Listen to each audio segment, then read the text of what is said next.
Alrighty, guys, welcome to another episode of King Jing Sports Things. This is the first rendition of our drafts that we're going to be doing here, and my first guest that we have on today, good friend Mike Barnett. How you doing today, Mike? I'm living the dream, King Jing. Thanks for having me. I'm excited to draft. Can't wait to argue with you, see where this goes. Or be on the exact same page, and I'm sure it's bad for content, but we'll see. I think this should go a good way. I said in the intro that I am more of a WWE guy who likes to sprinkle a little bit of AEW fandom in there. I would say you're probably the opposite, where you are more heavy on the AEW little Bullet Club shirt there. And, obviously, just with how WWE has sort of dominated the wrestling world, like, obviously you keep up with WWE. We have a large selection of people that we can choose from today. And I think what's going to make this interesting is that we don't necessarily see eye to eye on our wrestling takes. I know that you know some of my favorite guys that you don't really like. So this should make, for good content here. Yeah, I'm looking forward to those picks that you're going to have, that they're going to be early, and they're not even on my draft board. And it's more because I'm a generational hater, and I'm totally okay with owning that. So I'm ready to be hated for half of my picks, but bring it on. Let's do it. Let's get right into it. There is one person I will say that I will be surprised if you don't pick, and I think it's something that the listeners would also be surprised by.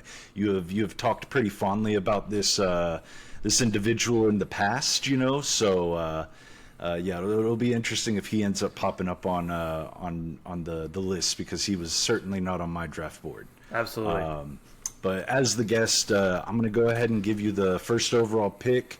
In terms of rules, we kind of kept this pretty open-minded. We don't need to select a certain amount of people from a certain brand, a certain promotion. There's no limit on the amount of male or female wrestlers that you can choose from.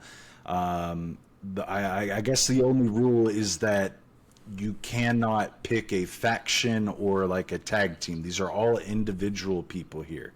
Mike, why don't you go ahead and get us started here?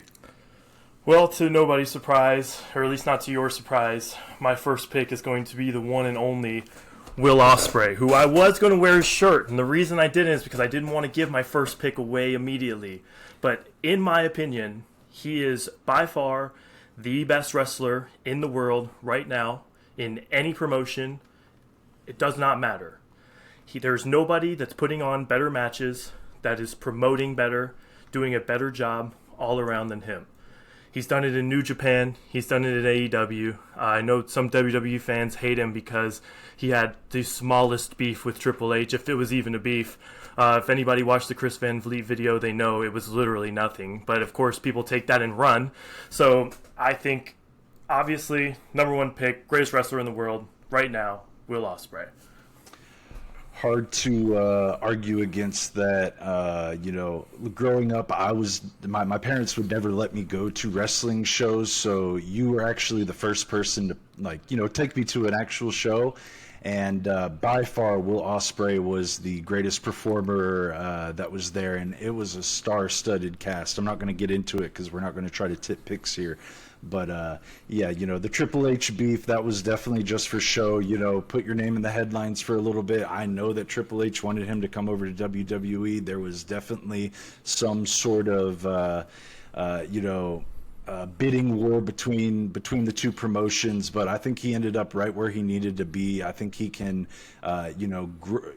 be his full potential better in AEW rather than WWE. And, quite honestly, I did not put him on my draft board because I knew he was going to be the first overall pick here. So didn't even think I was going to get a chance to draft him. So solid first overall pick for sure.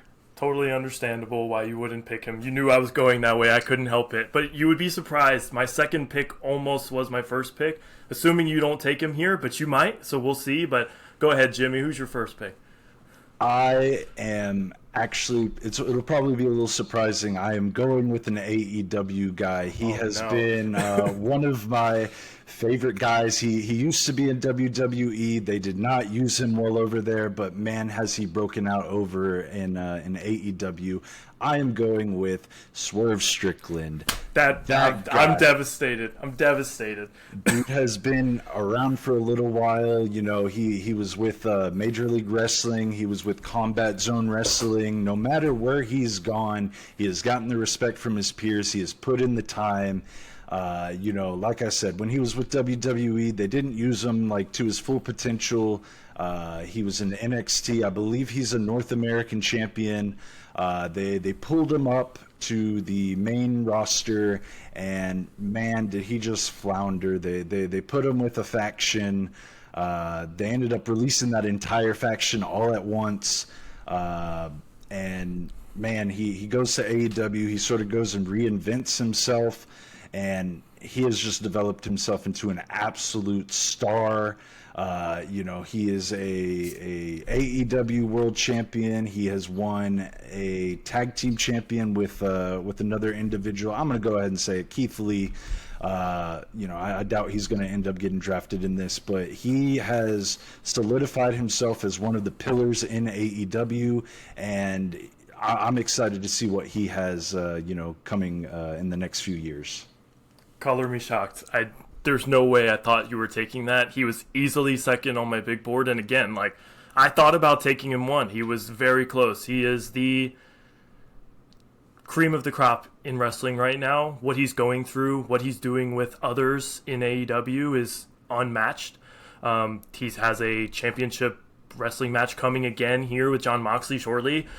He only lost his championship to arguably one of the best wrestlers of all time before he retired, and in Bryan Danielson, and he's not even on my list because since he's technically retired, he's not current. If he comes back, this list would have changed, and he probably would have been my number one personally, but I mean, what he's doing in AEW is unbelievable, and he's talking about it. We all see it. The fact that you went him as your first pick shows how good he's doing, and I absolutely love that you chose him, even though I'm heartbroken not to get him. I had to go ahead and at least get one of the top AEW guys right off the board because, like I said, I thought that's where you were going to be going heavy. I knew you were going Ospreay with your first overall pick. I figured he might be your second, so I wanted to go ahead and I need some AEW to diversify my board a little bit. So I'm very happy with him being my number two here. Go ahead. Who's your second pick? You're going to hate this, but I'm going to take him from you, and I think you'll be surprised, but I'm taking John Cena. And I don't know that you knew he would go this early, but, and again, I know this is surprising, but I love the heel run, man. I'm in shock. We sat there and watched it together at Elimination Chamber. We didn't know how to feel at first, and I think arguably not knowing how to feel means more than if we would have expected it or been ready for it, because we never saw it coming. And we have talked about it, but they have not let Cody Rhodes say a word on the microphone the last 2 weeks. John Cena would absolutely murder him with words when he gets the chance. I saw his booking upcoming. Obviously, he's on his retirement tour right now, and I believe that he has one more showing on either a Raw or a SmackDown before WrestleMania, and I am praying that Triple H gives him the mic and lets him actually talk to Cody Rhodes. Because, to be quite honest, look at Cody Rhodes in the last few years. He has had to do all of the build-up to WrestleMania by himself because he's been working with part-timers, you know. And, you know, this is a chance we'll be able to hear from John Cena. I saw a TikTok right before I hopped on here, and it was, I guess, from a few years ago where he just eviscerates Dolph Ziggler. And I'm like, this is the reason why they won't give John a mic. Like, they have built up Cody Rhodes as the face of the WWE, and I think they're personally afraid because of what John Cena can do on the mic. You hit it right on the head. I did not think he was going to go this early. We had sort of talked about it before. We're not really looking at what these wrestlers have done in the past. We are looking forward at what they could potentially do. But hey, we got a whole nother year of Cena before he retires, and he's going to make the absolute most of it. I am very excited that he got to go, turn heel. This is something that the fans have been wanting from him for a very long time. And honestly, my GOAT, and, he deserves to be picked at the top here. He was very, very low on my draft board. I thought I was going to be able to sneak him in there at the very end, but very compelling choice, for sure. I think you have to think what he's doing today, what has transpired over the last month. When I'm thinking about a draft, I want to know what they're doing today. And he is no slouch. He is the most hated person in wrestling right now. The reactions from the crowds in Europe have been unbelievable. And it really does feel like he's coming from the heart to some extent in those promos, because he has done so much for the community and got shit on so many times, which is so crazy to think about, that people are like, it's so boring, it's so stale. But if he ever went heel at any other time in his career, I would argue that it wouldn't have worked. And yet it's working so well right now. It felt like it might be a little bit forced. Like you said, we were both shocked when it happened. There were some inklings that it could happen. But I feel like when we were discussing these things, that was like plan C, plan D. You had to make it so that it was realistic to why him and Cody Rhodes might be feuding for that belt. And I guess turning heel was the only way that you could do that. Otherwise, like, you would have to turn Cody heel, and as much as I'd like to see that, it just wasn't going to happen. But let's just say it's one of the most justified heel turns in WWE history. Like, you guys never asked like how I felt, So good. He just, dude, it was a long time in the making. I'm glad it happened this way, and great second pick, definitely deserving. And before letting you get your next pick, him not being with The Rock the last 2 weeks for the promo is really what's put him up to 2 for me. If The Rock was just out there standing around while he was talking, maybe it's not, but just him, his aura in the ring by himself, the way he's talking to the crowd and saying nothing to Cody Rhodes is aura like we have never seen before. I'm interested to see how The Rock comes into play here, because they made it seem like at Elimination Chamber that this was going to be some like faction, maybe like a Hollywood, like a modern day Hollywood turn. So The Rock, John Cena, but John Cena has not mentioned him in any of his promos yet. And I'm just waiting to see what happens next. Like, how is The Rock involved here? But let's go ahead and go to my second pick. Another surprise here. Once again, an AEW superstar here. Somebody that it kind of took me a little while to sort of get on their side. I didn't necessarily like the direction that their character was going, but holy shit, man, has this become probably the best storytelling that AEW has done so far. I am taking the first woman off the board. No! Give me timeless Toni Storm. No! Another absolute star in the making. Another person that WWE just could not capitalize on. Don't know how. She is so talented in the ring. She stayed down in NXT for a majority of her career as like the little punk rock star kind of vibe to her. I think she got called up for one championship match. It was against Charlotte Flair. She ended up losing that, and I think shortly after there, she wasn't a cut from WWE. I believe she asked for her release because I think she knew that there was more for her out there.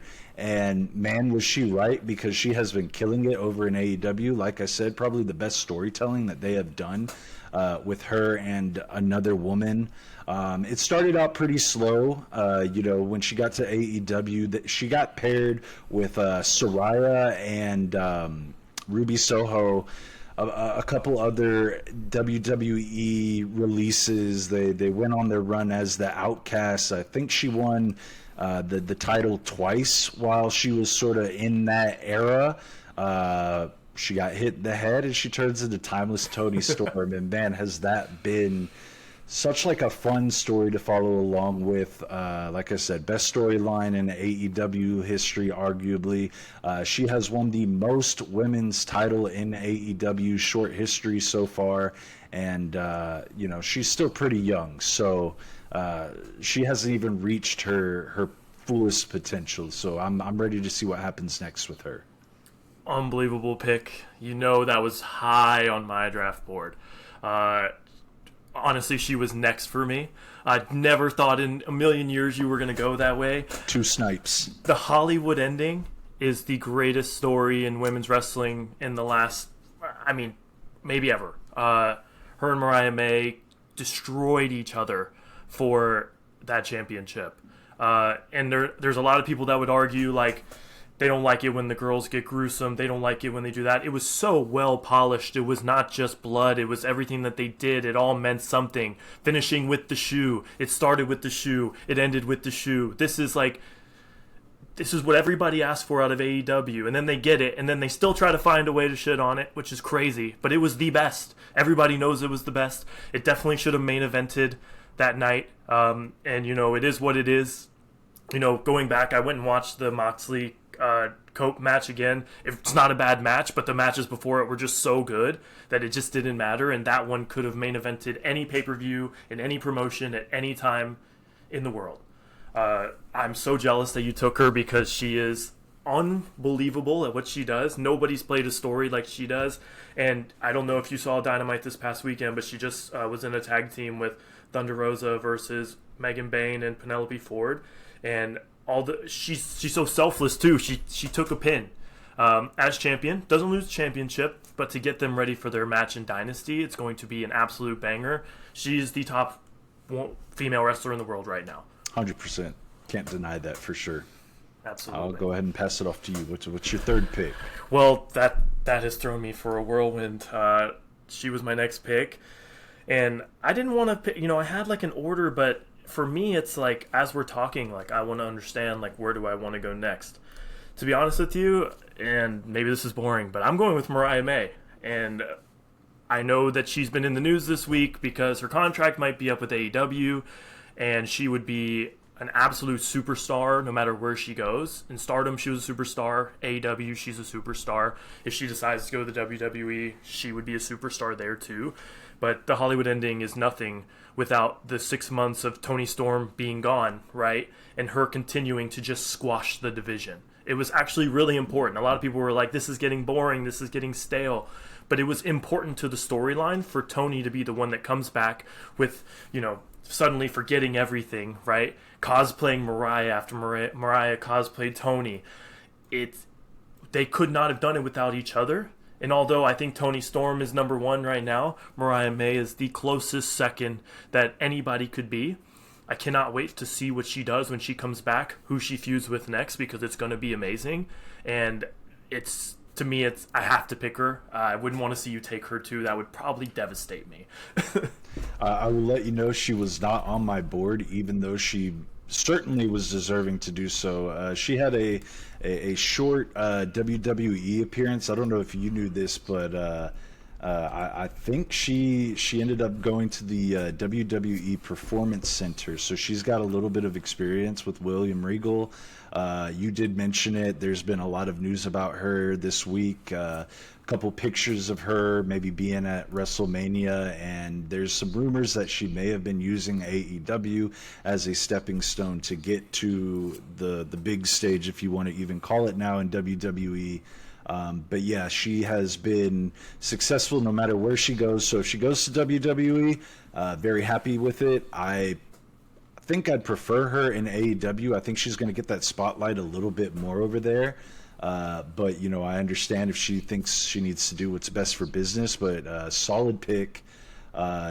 Definitely was a star in the making over in AEW, and she's only 26 years old. Once again, like we are sort of projecting a little bit into the future of what some of these people could be, and she's got a bright future ahead of her, no doubt. Absolutely. And I mean, just think about it. Like, everybody that we have brought up so far are in title pictures or have maybe just gotten out of a title picture, have been recent champions. These people are no slouches. So, this was really hard to put together. And some of my picks are definitely going to change throughout, but I'm happy with my list so far. But I'm happy with yours too, unfortunately. For sure. Yeah. I am actually, surprising enough, we are on pick 6 here, and we are choosing the very first WWE superstar. That's crazy. And I feel like there's only one person that you can go with here. He's a bit of a part-timer now, but holy shit, man. Wow. Earlier than I had him on my board for sure. Roman Reigns, brother. That is, if John Cena's not my GOAT, it's Roman Reigns. He has, he had some up and downs throughout his entire career. You see some videos of some of his promo skills and Florida Championship Wrestling. They weren't going well. He gets called up. He skips NXT. And he goes straight to the main roster with the Shield. Some of the best work that we've seen in terms of factions in the WWE.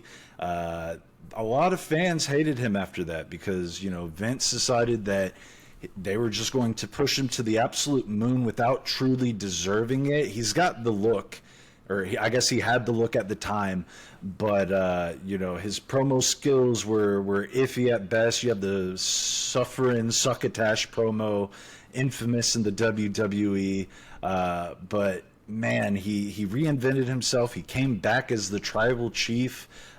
Best storyline in WWE history. I won't even argue about that. I agree. Held the WWE Universal Championship for over 1,300 days.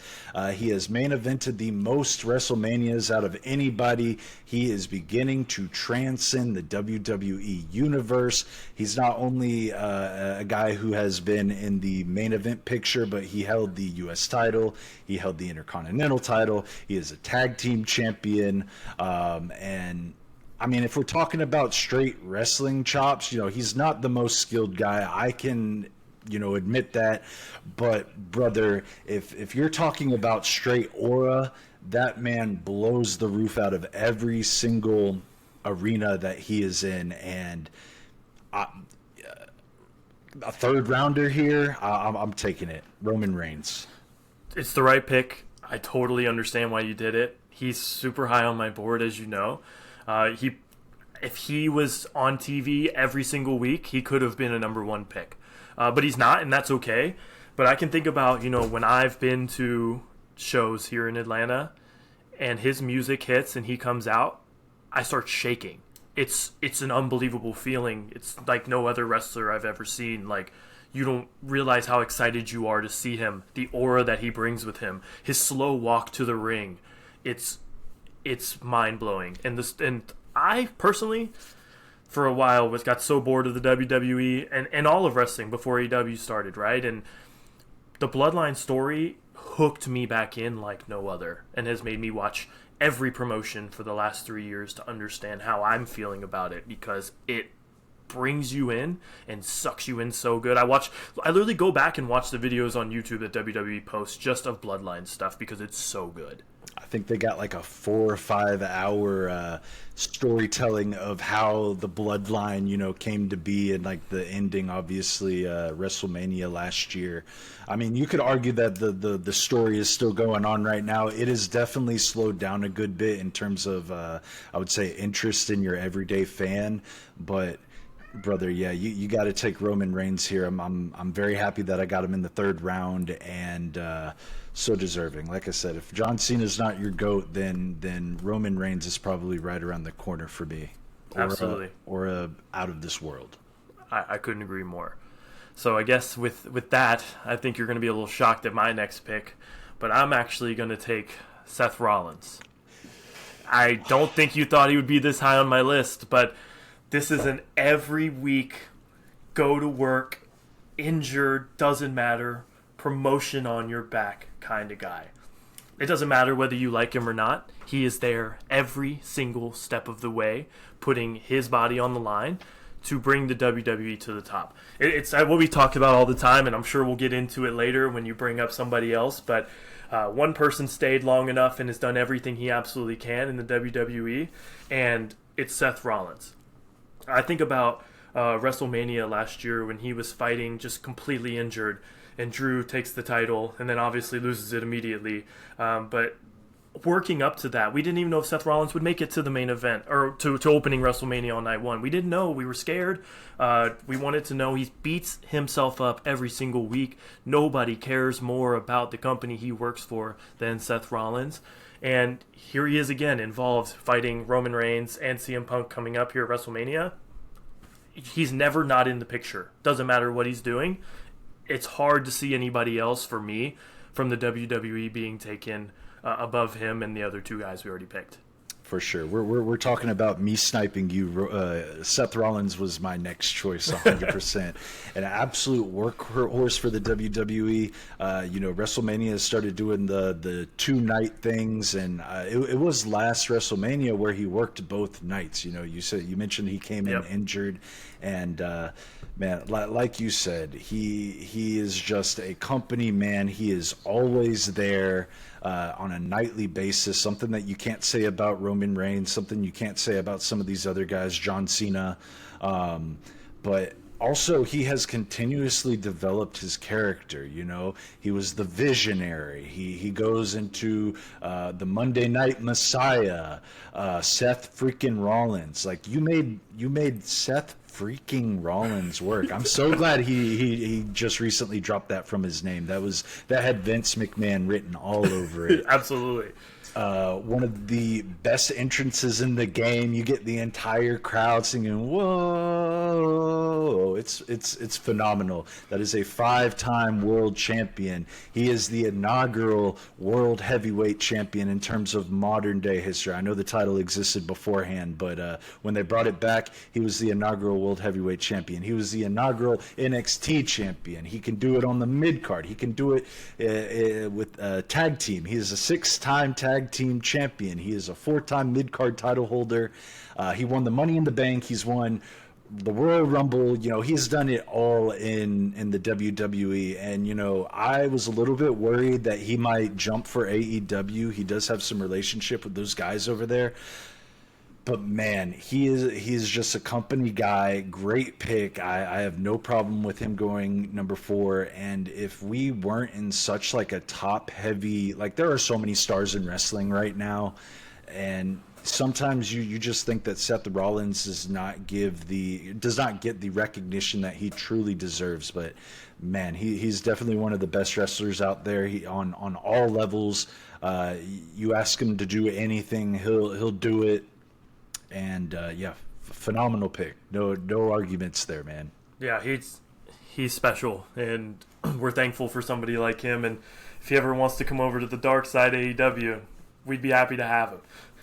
Get a little bit of Tyler Black back, Yeah, I would love it. I think he a guest host on Good Morning Football or some sports channel out there. I think he's been making some appearances. So like I like the fact that he's getting to transcend WWE now. Like he's getting on television screens like beyond just wrestling. So I hope I get to see him as a champion here pretty soon. Like we said, a lot of good talent in the WWE right now. But yeah, he's definitely deserving of a title. He is probably, if you were to make a Mount Rushmore of modern day wrestlers in the WWE, he's for sure making that list. Agreed. I'm going to go ahead and swipe the last member of the Shield. I'm going with Dean Ambrose / Jon Moxley. Brother has the most unmatched work ethic that you could possibly meet. If we're talking about a workhorse for AEW, I think he's got the most matches out of any of the top guys in WWE or AEW over the past 5 years. He was the mainstay during AEW's inception. He kind of helped put them on the map. It's a recognizable name. It's a recognizable face. He's so versatile. No matter where he's gone, whether it's WWE, the AEW, he's still working indies. He'll do death matches in the indies, and he's obviously got the name value where he doesn't necessarily need to do that anymore, but he does it for the love of the game. And man, that man loves wrestling. He is legitimately tough. He fights through injuries. There's been some commentary about whether hardcore matches are actually wrestling. It's a different brand of wrestling for sure, but man is not afraid to bleed. And like I said, he loves the business. He's willing to put his body on the line. He is truly like a modern day Terry Funk, Mick Foley. He might not be the best on the mic in terms of what he's trying, but what he's trying to get across always comes as real. It never seems scripted. The dude's getting up there in age, but he continuously puts on banger after banger, and he's helping young talent as well, which you can argue that some of these other older talents in either promotion they don't necessarily do. Especially AEW, who has relied on some of these name brand talents, which we've already named a couple of them, like Swerve, like somebody I assume will probably be your next pick here. But they're getting older, and you need to build the future of your company around these young guys. And he works with Wheeler Yuta, he works with I don't want to give out a couple names here, but he works with the young talent, and that's the kind of veteran leadership in a locker room that you need. Absolutely. Jon Moxley is your favorite wrestler's favorite wrestler because of everything that he does, everywhere that he goes, and all the success he finds. He was a little bit lower on my list only because I'm just not feeling the Death Rider stuff right now. It's picking up. I mean, Wednesday with Swerve, it's picking up again, right? It hasn't been my favorite storyline, so he's probably not top of mind at the moment. But when you put his resume together, there is nobody better in what he's doing. And, I know we were all sitting there watching WrestleMania last year hoping just somehow when Seth Rollins came out to help that he was going to show up too. It was never going to happen, but man, it was something that we all felt because we're still thinking about him. Whether you're a WWE fan, an AEW fan, he's finding success and he's doing a great job. I'm really curious to see what AEW is going to do with him or when he's going to lose the championship. And we cannot not talk about the spike in his back. Oh my God. My God. That is the craziest spot ever. Super dangerous. Obviously, I'm glad he's okay. And I know a lot of people get upset at stuff like that. But you can only be as upset as somebody that's willing to do it. And if he's willing to do it and he wants to do it for his fans, appreciate what you have in front of you because you won't appreciate it till it's gone. Right. He went up to Tony Khan and it was 100% his decision to do that. I'm sure he had to have a couple conversations before that got passed.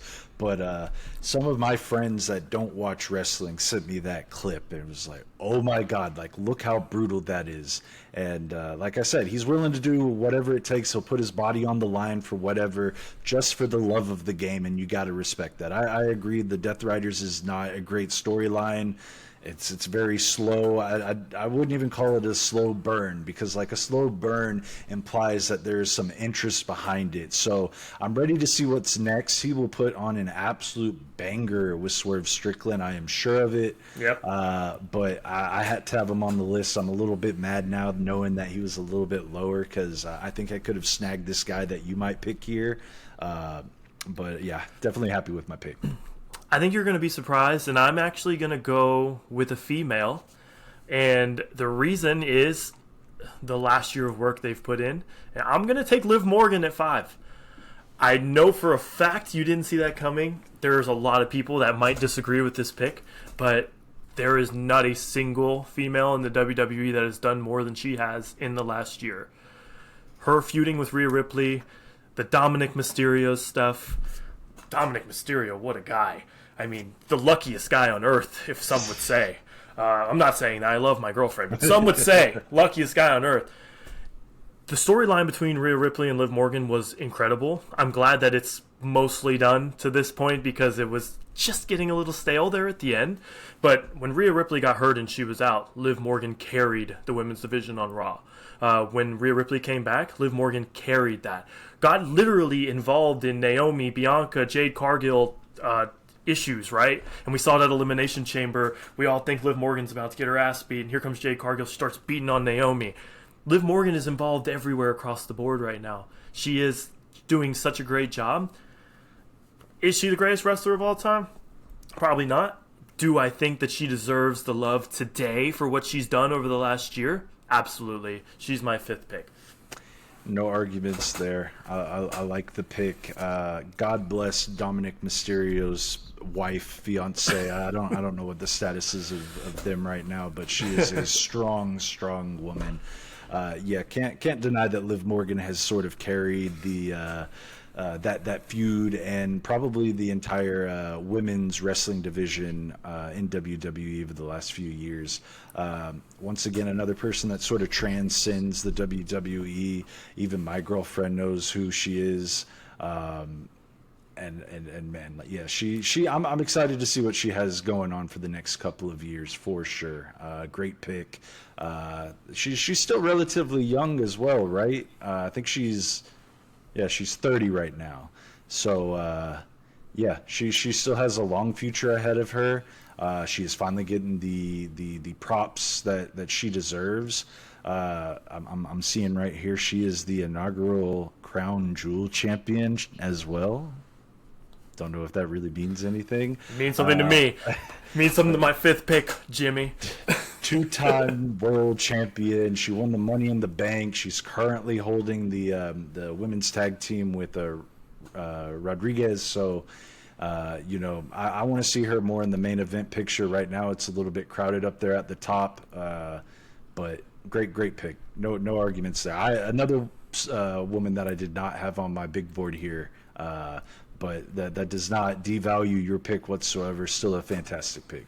No, I kind of figured you wouldn't, and again, all of my picks are based on me sitting down for the last year and watching wrestling. It's like, I don't care if what they did 2 or 3 years ago. If I'm sitting here and I'm bored watching you, or I don't know what's going on, you're not getting on my big board today. And when we do redo this draft in a year, this could be, I'm curious and excited to see how different it is based on that. 100%. Funny that you mentioned not doing stuff over the last 1 or 2 years, because my next pick is somebody that I could have sworn you would have picked right here. It's Kenny Omega. That's he's on my list. He's high, but he's obviously a little bit older. He was getting over that. Is it diverculosis? Obviously we didn't know if he was going to be coming back anytime soon. The fact that we got to see him when we went to AEW a couple weeks back, dude, aura blew the roof off.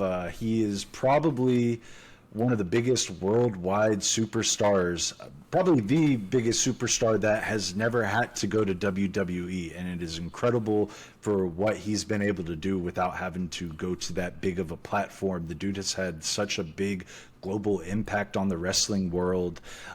He is probably the main reason why wrestling is the way it is today, because of his help in the inception of AEW. He was one of the big four that helped put AEW on the map. He obviously changed the wrestling landscape forever. The belt collector era was one of the most dominant, best streaks in wrestling that we have ever seen. You can go to New Japan, he's going to be the top star over there. You go to AEW, top star over there. AAA, top star. Impact/TNA, top star. And if he ever did decide to go to WWE, he would be a top star over there as well. I probably credit him to New Japan's popularity in America, just because, familiar face over there. But he's somebody that can do absolutely everything. You put him in singles matches, he'll succeed. You put him in death matches, he'll succeed. You put him in tag team matches, he'll succeed. Kenny Omega, I didn't know of him before AEW. I went back and I watched some of his older stuff, and man, he is just absolute legend in the game. Kenny Omega is, as you know, one of my favorite wrestlers of all time. And again, the only reason he wasn't as high on my list is because he's been out, and no fault of his own. But just thinking about what we've been watching recently, I mean, obviously he just won the international championship, so and I feel like we're leading towards a Kenny Omega Okada All In, which would be, I mean, these are two of the best wrestlers of all time that have wrestled before and have put on some of the best wrestling matches you've ever seen over in Japan. And you know, we sit here to this day and think how lucky we are to even have them in the U.S. wrestling now. Nobody who would have knew Okada would have came over here. Kenny Omega comes over to AEW and helps starts it. Like, we're in the prime of our wrestling careers right now, and Kenny Omega is another reason why I'm probably lean towards AEW versus WWE. He just, anytime he comes out, the aura's huge. His moves are great.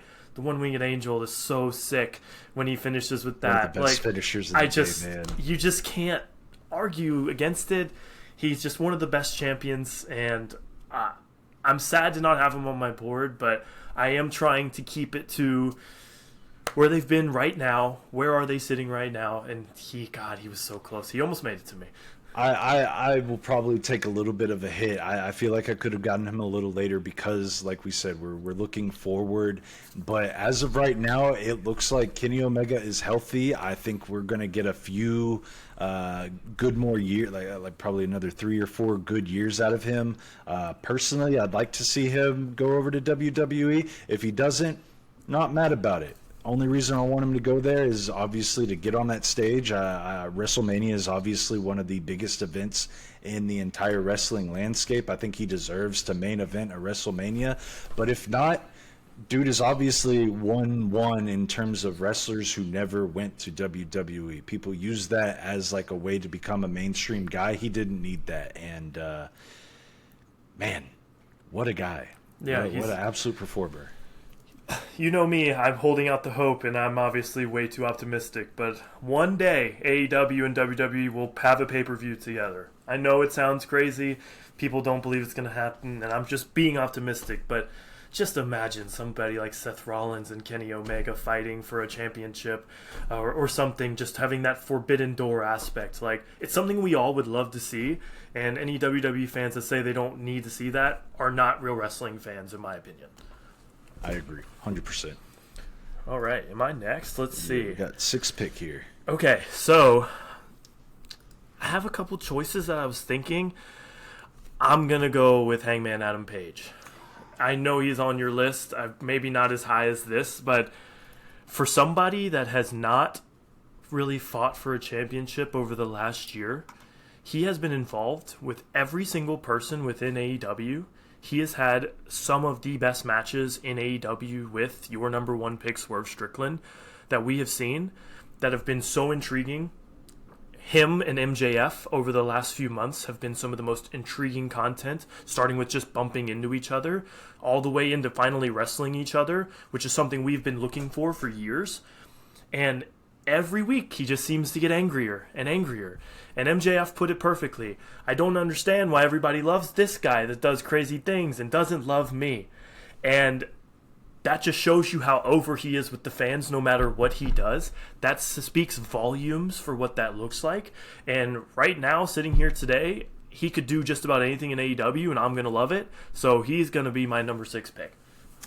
Love the pick. He was a little bit lower on my draft board. I was thinking I would be able to get him with a late pick, but he's certainly deserving of one of these higher picks.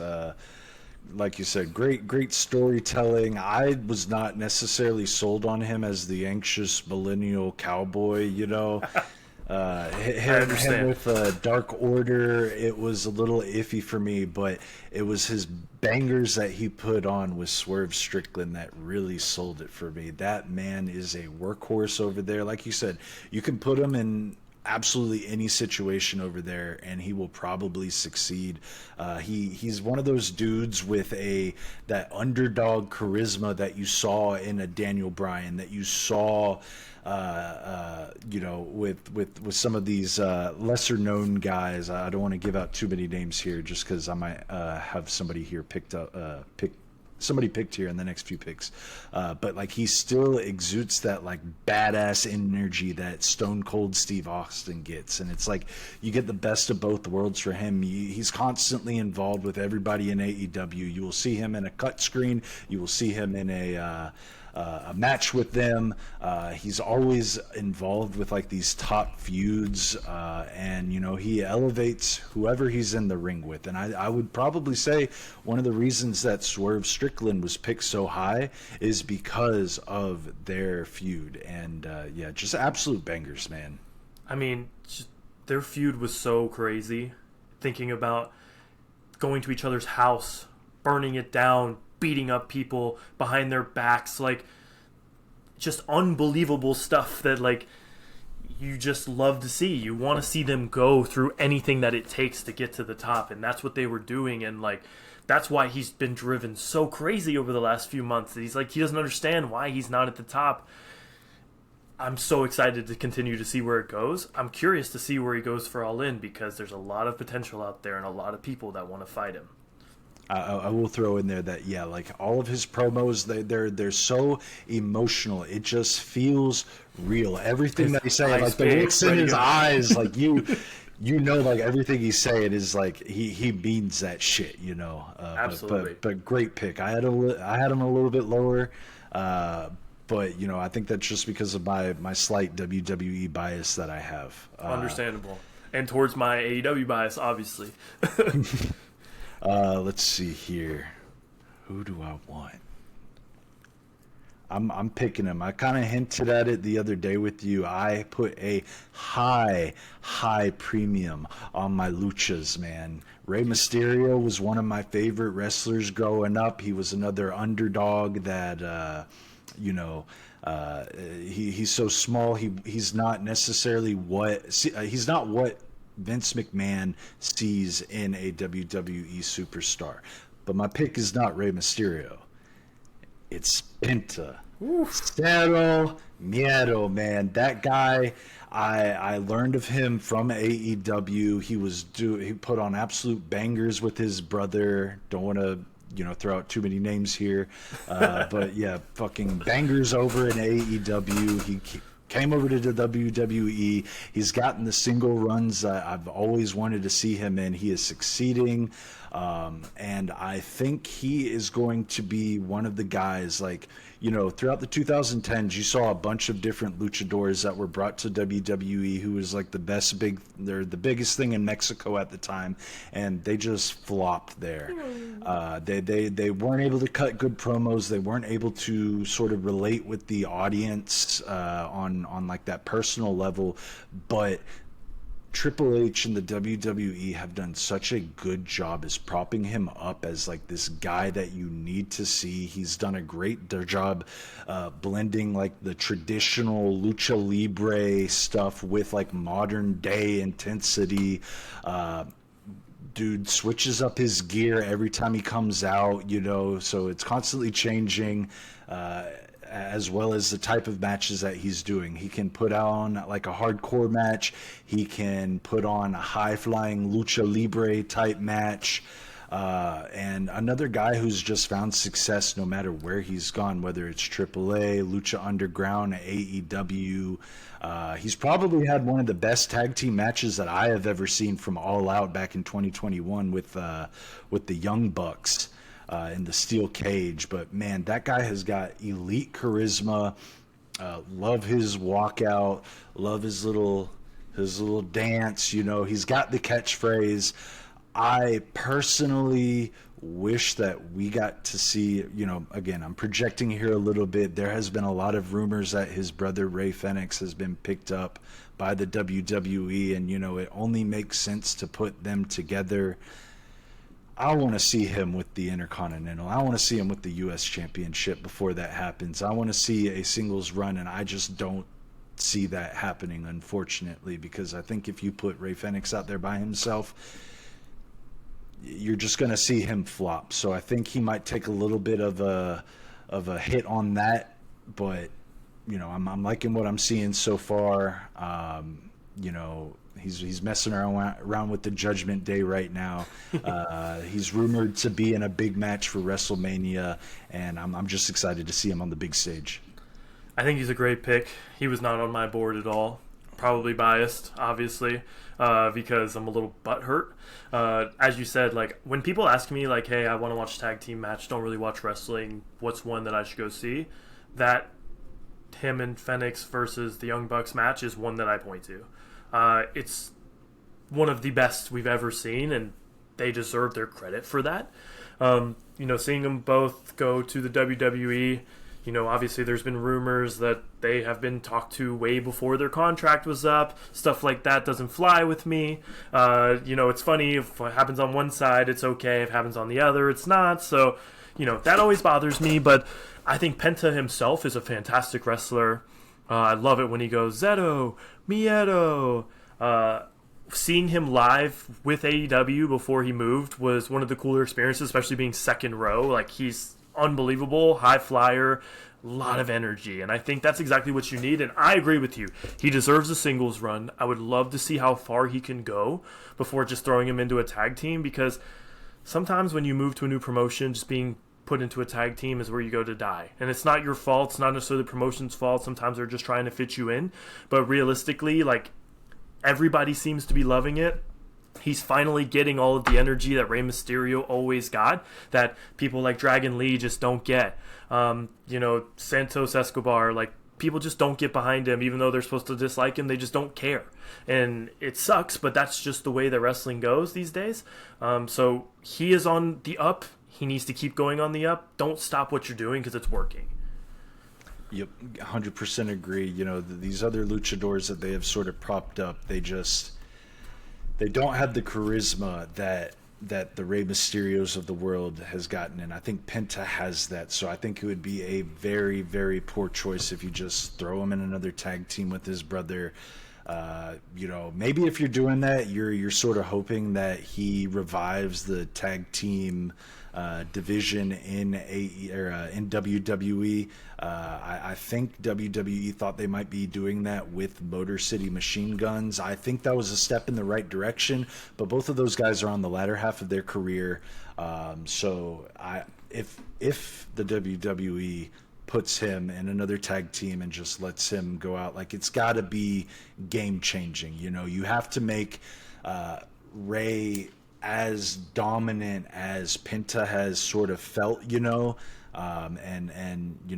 you're doing it to change the tag team division, I'm all for that. But like I said, love the single runs that we've seen so far, and I would like to see that continue a little bit farther down this road. But what is this? This is the 7th round. You have 4 more picks here, and surprising enough, you have not gone AEW heavy. I have 4 AEW stars here, and then one guy who just came over from AEW. So this is actually pretty shocking to me. Me too. I think I have, 3 AEW stars? I think half and half. Who was your 3rd round pick? I can't read my handwriting. Mariah May. So I have 3 AEW stars, 3 WWE. Yeah. Yep. So a little bit, I was not expecting this. The people that you picked are just higher on my list, and I'm trying to be fair to, again, what's going on today. I think you're going to be really shocked by this pick, and I know you don't really like this guy, but I'm going to go WWE again, and I'm going to take Drew McIntyre. I know for a fact he is not high on your list, or if he is high on your list, that would be a shock to me. Over the last year, him getting shafted over and over and over again is such a great storyline that, I went from really not being a Drew McIntyre guy to feeling bad for the guy like no other. I've mentioned this to you multiple times. Obviously, we have the Punk, Roman Reigns, Seth Rollins match coming up. In my opinion, Roman Reigns should be replaced with Drew McIntyre. I've said it since the beginning. I understand that it's cool and that there's the beef is so fabricated, in my opinion, with Rollins and Reigns right now. I know they have the Shield stuff, but him getting mad at CM Punk because he threw him out at the Royal Rumble is garbage. It's just garbage. So real life beef gets it. The reason CM Punk and Seth Rollins went after it on Netflix is because they got real life beef. You know who else has real life beef with CM Punk? Drew McIntyre. You know who else he doesn't like? Seth Rollins. Could you imagine that match and letting them just fly? I think it would mean something to fans personally to have McIntyre there. I do think he's been shafted. Guy just won a championship last year but had it taken away in seconds. And you know what? He beat somebody that's higher on my list than Seth Rollins and beat him clean. So realistically, it would be unfair to not have him on my list. And if they better make this wait worth it. Because after he wins the championship, it's probably all going to go downhill from there personally. But right now, it makes me feel something. And that's why he has to be on my list. 100%. You have to capitalize on this loss after loss after loss thing. Like, I don't know. You got to give him the championship at some point. I will agree with you that he probably deserves to be in that triple threat over Roman Reigns. It's lazy storytelling, you know. It's like, but I do think that the WWE was put into a position where they sort of had to throw Roman into that just because I think they had other plans with The Rock, you know, and I think something happened with him over the last year where The Rock has just decided, hey, I'm not wrestling anymore. Maybe it's a medical thing. Maybe it's just the fact that he sees more value in him being a Hollywood star. He can't really dedicate himself to the wrestling. So I do think the WWE was put into a little bit of a hard spot, and they kind of just, it does feel like Roman Reigns was just thrown in there. I think there was rumors that they might add Drew McIntyre as like a fatal four-way type thing, but Drew ended up shooting that down. I want to see what happens with him for WWE, but he is one of those guys that deserves to be in the main card constantly. And I mean, he has been. He's always been in like all of these storylines, but dude is another workhorse. He carried the WWE during the pandemic era. Like, he was probably the best thing going for him at that time. Dude has the total package. He's huge. He's ripped. The dude has speed. He's great technically. You can put him up against a Braun Strowman, he's going to do great. You can put him up against a smaller luchador, he's going to do great. Dude's active on social media, and he's one of the guys that keeps kayfabe alive, you know, and I love that about him. I do want to walk back my disdain for him a little bit, because as I'm making these lists, I'm like, oh, I'm starting to learn that, like, I only like the top guys, like a couple of the top guys at WWE. It falls off a good bit. I liked some of these mid-card guys, and I guess Drew McIntyre I liked more because I have him as number 7 on my big board. Wow. So I definitely, like, you know, I'm giving him more props now. Dude can be a face, he'll succeed. Dude will be a heel, he'll succeed. And besides the point, he's a great storyline. Like, I remember watching him back when I first started watching wrestling. He came in as like the skinny, tall guy, no meat on his bones. Looked so different, even though he's the same. It was like, whoa. Dude, you got to look at him like it's beyond just the beard thing. He completely reinvented himself in the indies, and he showed that you can carve a path back to the WWE, and he's doing bigger things than he probably ever expected himself to do. Great pick. He was next on my list. I was going to snipe him here. Great pick, and once again another WWE guy. I'm surprised. I'm surprising myself, but realistically, like, I'm trying to be fair, right? Like, that's where he's at right now. He is above some of these other people that I might like more, but where he is today, he's better. Ooh, I am struggling to see who I want to pick here. One thing I think we should do, your 10th pick should just be a straight up because you like him pick. Oh, brother, I got nothing that. to do. Good. I got good, that. I'm good. playing. It has nothing to do with the amount of time you're there. It doesn't matter how, you know, whether you won a championship or not. I have the wild card pick for number 10, so Perfect. we're on the same page here. My 10th pick, I'm absolutely ranting for a minute. Just let me have that minute to myself, because I'm ready to go off. I think that's who I was alluding to at the beginning of this whole thing. I'm ready to see who this is. I think I am going to go with a younger person. They haven't necessarily made their mark in their promotion yet, To be quite honest, I haven't liked the way that they've been booked, but I am projecting for the future and what this person may be, and it's Jordan Grace. Wow.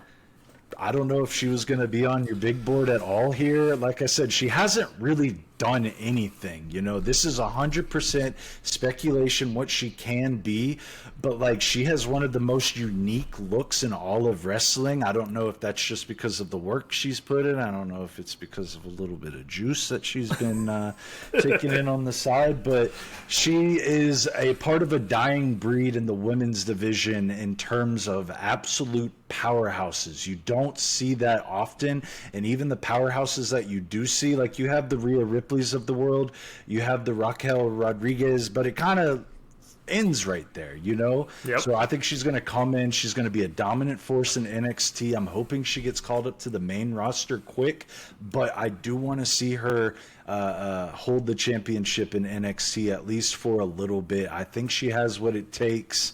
Again, she probably has a little bit of work that she could do on the microphone. Maybe not even have her cut promos, like stick her with a manager. But I think she is going to be a nice little shakeup, and it's what the WWE needs. She's 29 years old. She has only won the TNA titles, but she does intergender matches. She's fought Matt Cardona, man, and like that's some of the stuff that you like to see. Maybe she'll end up bringing this back to WWE, but I think she has a chance to be a modern day China, and like it would be sick if. I don't know who she would be put with, but like if she got brought in as a muscle for like some bigger guy, like a Drew McIntyre, somebody that obviously doesn't need a muscle, but it's going to be like a Triple H China thing where it's just like you make this woman seem like she is the most dominant force. It doesn't matter that she's a woman. She will whoop any woman's ass in the division. She will whoop any man's ass that she is put in front of. Like I said, this is a potential pick. It's what she could do necessarily in the next 5 years. It's a little bit different than all of my other picks that I have here. But yeah, what do you think about Jordan Grace? I think it's a fair pick. I think you can look back at what she did in TNA that got her here, so it's not like she has nothing behind her. Now they're saying NXT is as big as SmackDown and Raw, so like that means something when you're on that promotion, and they're saying that. For me, how they need to push her is exactly how they half-ass push Shayna Baszler. The thing with Shayna Baszler is, unfortunately, to them, this is rumors, but that she doesn't have the look, right? Jordan Grace has the look. She's huge. She's ready to kick some ass. And realistically, send her in the Elimination Chamber next year and have her eliminate all 5 people like they did Shayna Baszler, and people are going to look at that in awe.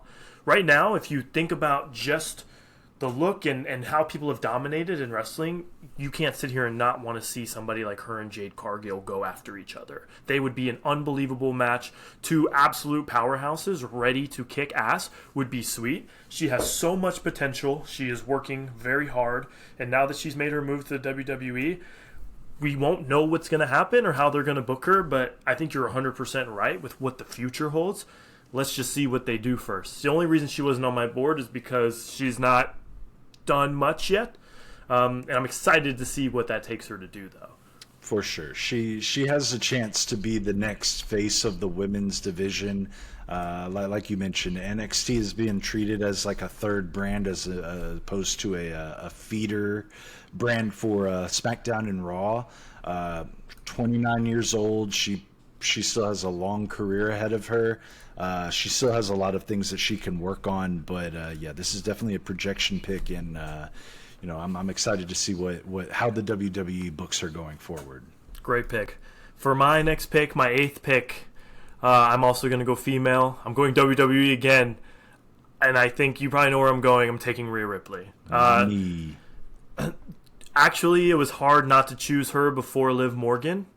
The only reason I didn't is because she's in a bit of a stalemate right now. I mean, she's obviously fighting Io Sky and Bianca Belair for the championship at WrestleMania, but it's just Liv Morgan really carried the last year, including Rhea Ripley when she came back from injury, in my opinion. But Rhea Ripley is it's hard to argue that she's not the number one female wrestler to some extent in the world. Like, it's an argument that could be had. Obviously, we both think it's Toni Storm, but Rhea Ripley is so good. She's good on the mic. She was great in Judgment Day before she went on her own. She obviously had a great boyfriend in Dominic Mysterio at the time. Like, I mean, what a lucky woman she is to even be on the arm of Dominic Mysterio. Absolutely. What a handsome guy. Unbelievable stuff. So, realistically, she has some of the best matches I've ever seen. I mean, her at WrestleMania winning that championship was awesome. She's fought Charlotte Flair. I mean, what can you say? Rhea Ripley is fantastic. She has to be on the list. I couldn't go through 10 and not pick her. It was between Jordynne Grace and Rhea Ripley for me. I feel like Ripley has taken a little bit of a hit recently. I don't really know why. Maybe it's because it seems like she's just thrown into this and people got sick of the Liv Morgan feud. That's what it is. It got a little bit stale. But yeah, she succeeded while she was in Judgment Day. She constantly puts on bangers. Again, what a absolute powerhouse she is. Her match with Charlotte Flair is one of the, or is highly regarded as probably the best women's match ever. You know, we might argue that Toni Storm, Mariah May might surpass that, but definitely she is the modern day Chyna. She has the muscle, she has the look, she's absolutely marketable. What aura, and man, the entrance, like, whew, gets me going every single time. Me too. That WrestleMania entrance, they had Motionless in White come out and play, and you know, you've heard the story where she was so nervous. She just went out there, and by the time she was out there with the band and everything, she went out there and absolutely crushed it. Like, that's the stuff you love to see, man. Like, you know, these people are human, and what they're going out to do for us is unbelievable. So, yeah, I couldn't say enough good things about Rhea Ripley. She had to be on my list. Yeah, no arguments from me there. All right, surprising enough, I'm going with another AEW person here. This is surprising me every single time, man. Shocked. This is shocking. But this is somebody who has also cooled off a little bit. I think if we did this draft a year ago, he might be 1-1, 1-2, you know, one of these first picks here. But it's Maxwell Jacob Friedman, MJF, man, one of the best heels that I have ever seen. That heat is real. It always gets a massive reaction. You know, his promos sort of blend humor with insults. Like, he is just a fucking savant on the mic. He lives his gimmick. Another person who is keeping kayfabe alive. Like, he is so much of a dick that his parents don't even like him. You will get interviews from his parents, and they have nothing nice to say about the man.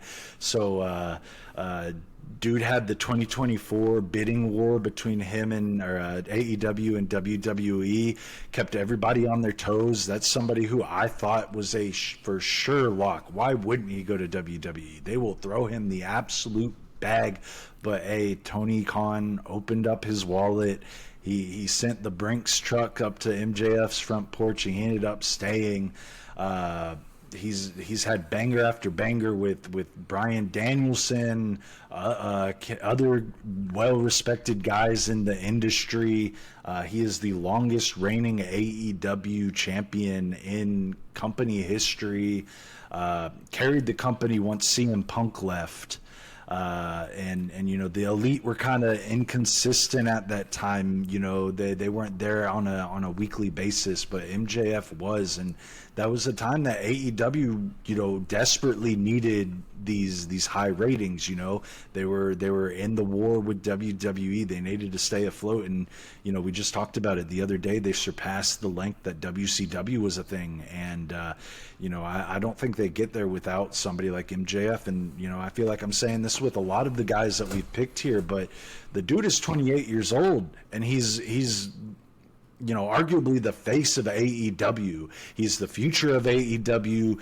He is just scratching the surface that you know, he's hit. And yeah, MJF, man, number 8.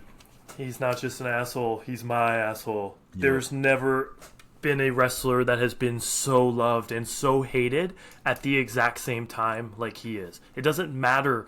As soon as his music hits and you hear da-da-da, the crowd goes wild. I've seen him twice live.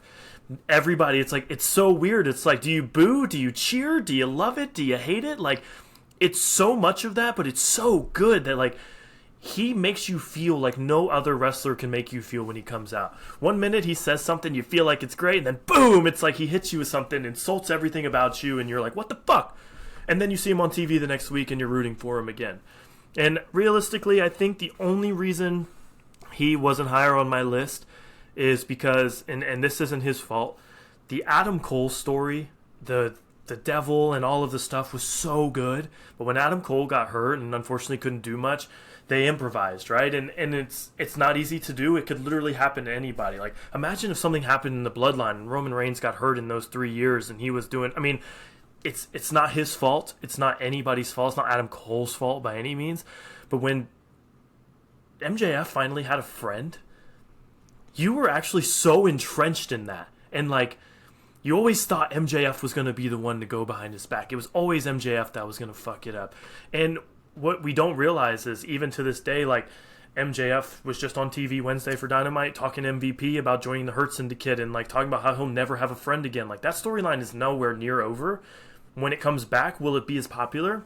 I guess it depends what they do. But MJF is in everybody's mind at all times. Nobody likes him in the back. And it's everything that you want out of a wrestler. And there's nobody that deserved the bag more than he did.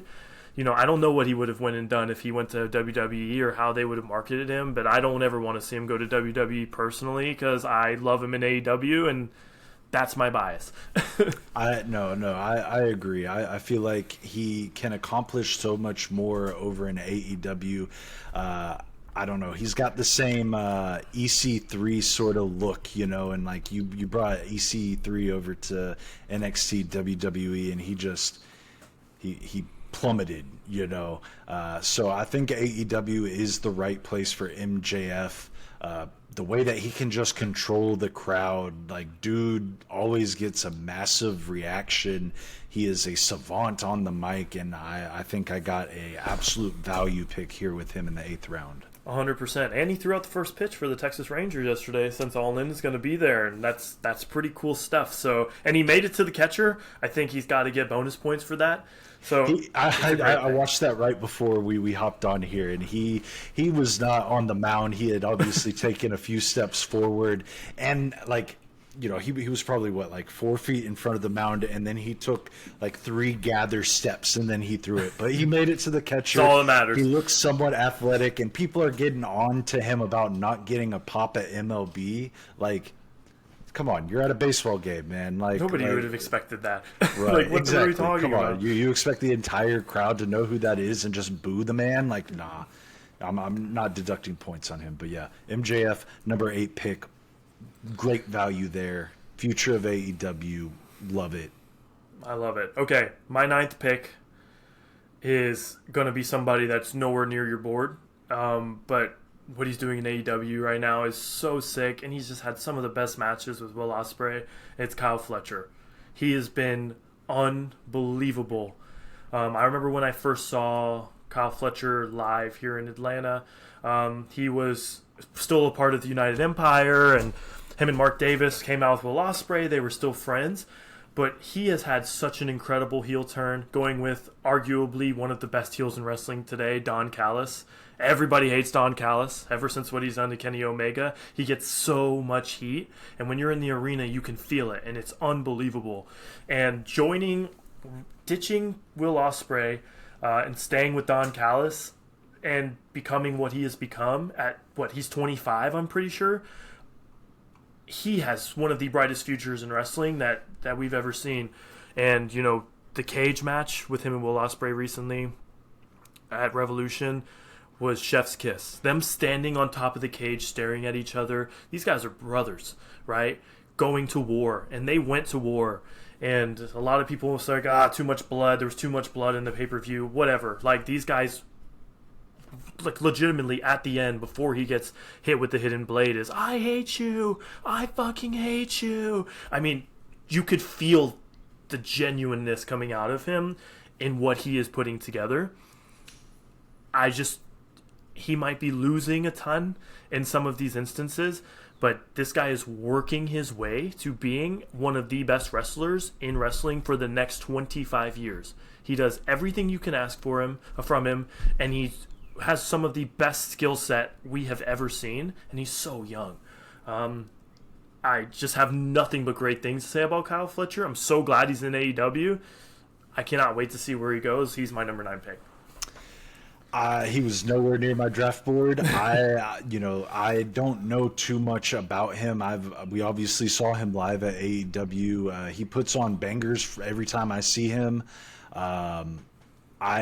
He's got the look. I'm pretty pissed that he shaved his head. I think him with that blonde hair, like he had the look, and I was starting to buy into him like that. But then he shaved his head, and he kind of just looked like a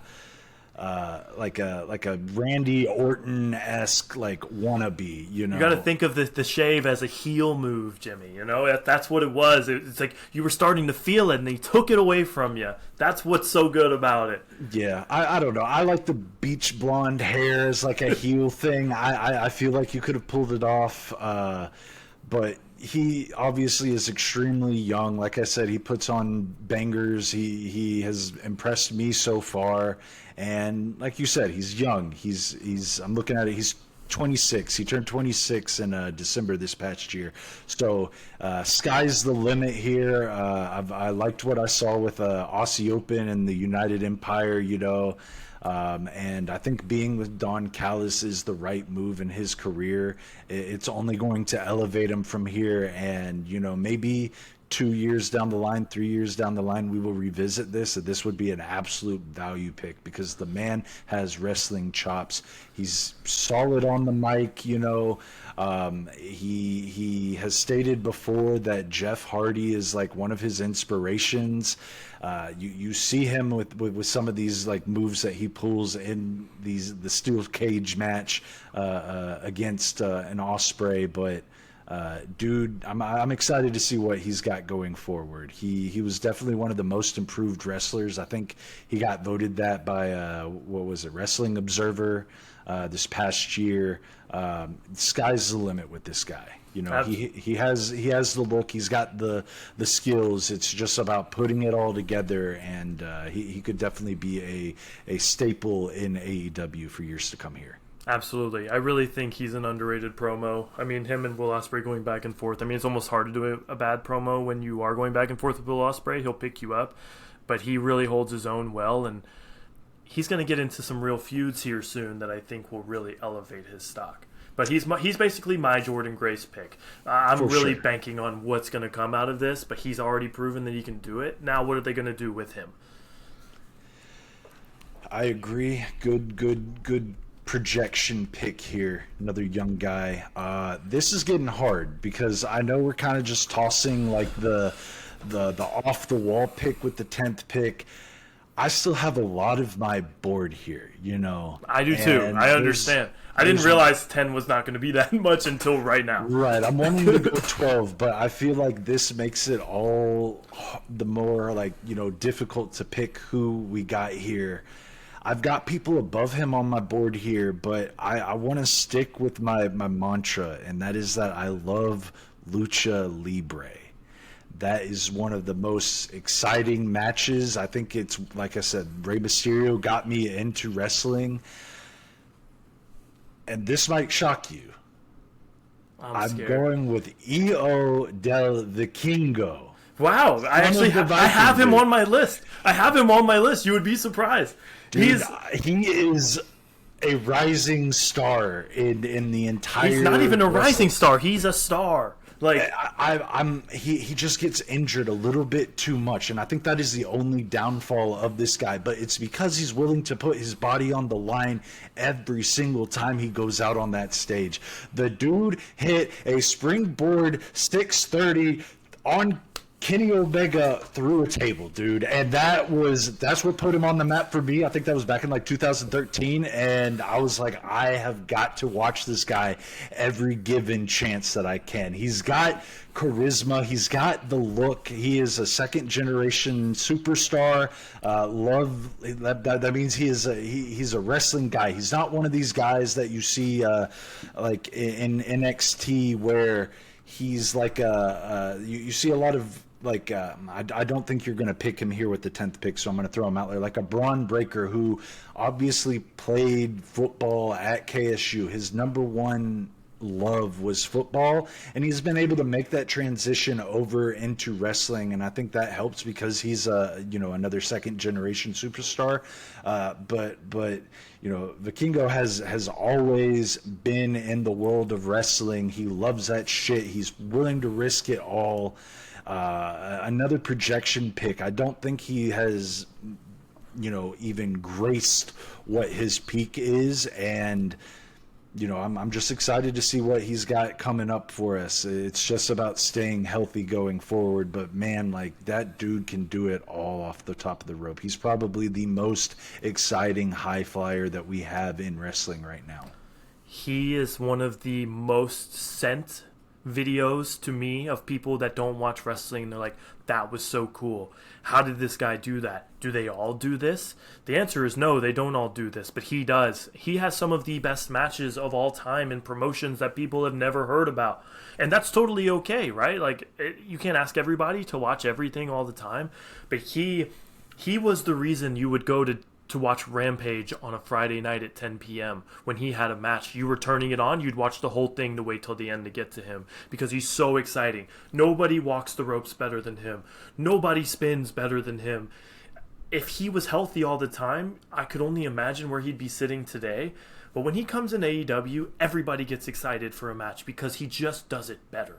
It's unbelievable what he can do. He was 11th on my list, only because 10 is my rant person, but he was higher on my list than I would have thought. But when I was going through the list, it was so much harder than I thought, thinking like, why is this person better than this person? I'm like, okay, I have to round it out. He arguably is my favorite wrestler to watch. Outside of Will Ospreay, he's always my favorite and everything. But yes, he's so good. That's a great pick. Like you said, probably the most sent clip of non-wrestling fans. If you want to get a casual into wrestling, there's two things that you can do: blood and flippy shit. And the man has got flippy shit on lock. He is probably one of the best ambassadors you have for Lucha Libre. He doesn't need a mask, Yep. That's great on him. Like I said, I have a couple guys that I have ranked higher than him. We have gone all over our board for this, but I just couldn't leave him off. I wanted him to be another projection pick at the end of the draft. I'm so happy that I got him. He deserves all the praise, and like we said, if he could just stay healthy, unlimited potential here. Dude has all the skill in the world. Couldn't agree more. I think, and then at the end, we can kind of go through some of our honorable mentions of people that we had that didn't make it. Because sitting here right now, 10 was harder than I thought. Yeah. And a lot of people are going to be like, I can't believe Cody Rhodes isn't on there. We can talk about that. But, with my 10th pick, and this will be no shock to you. Thank you! It will be the one and only Chad Gable. He deserves more than anybody in the world in the WWE. Nobody was so close to winning a championship as Chad Gable was the Intercontinental Championship.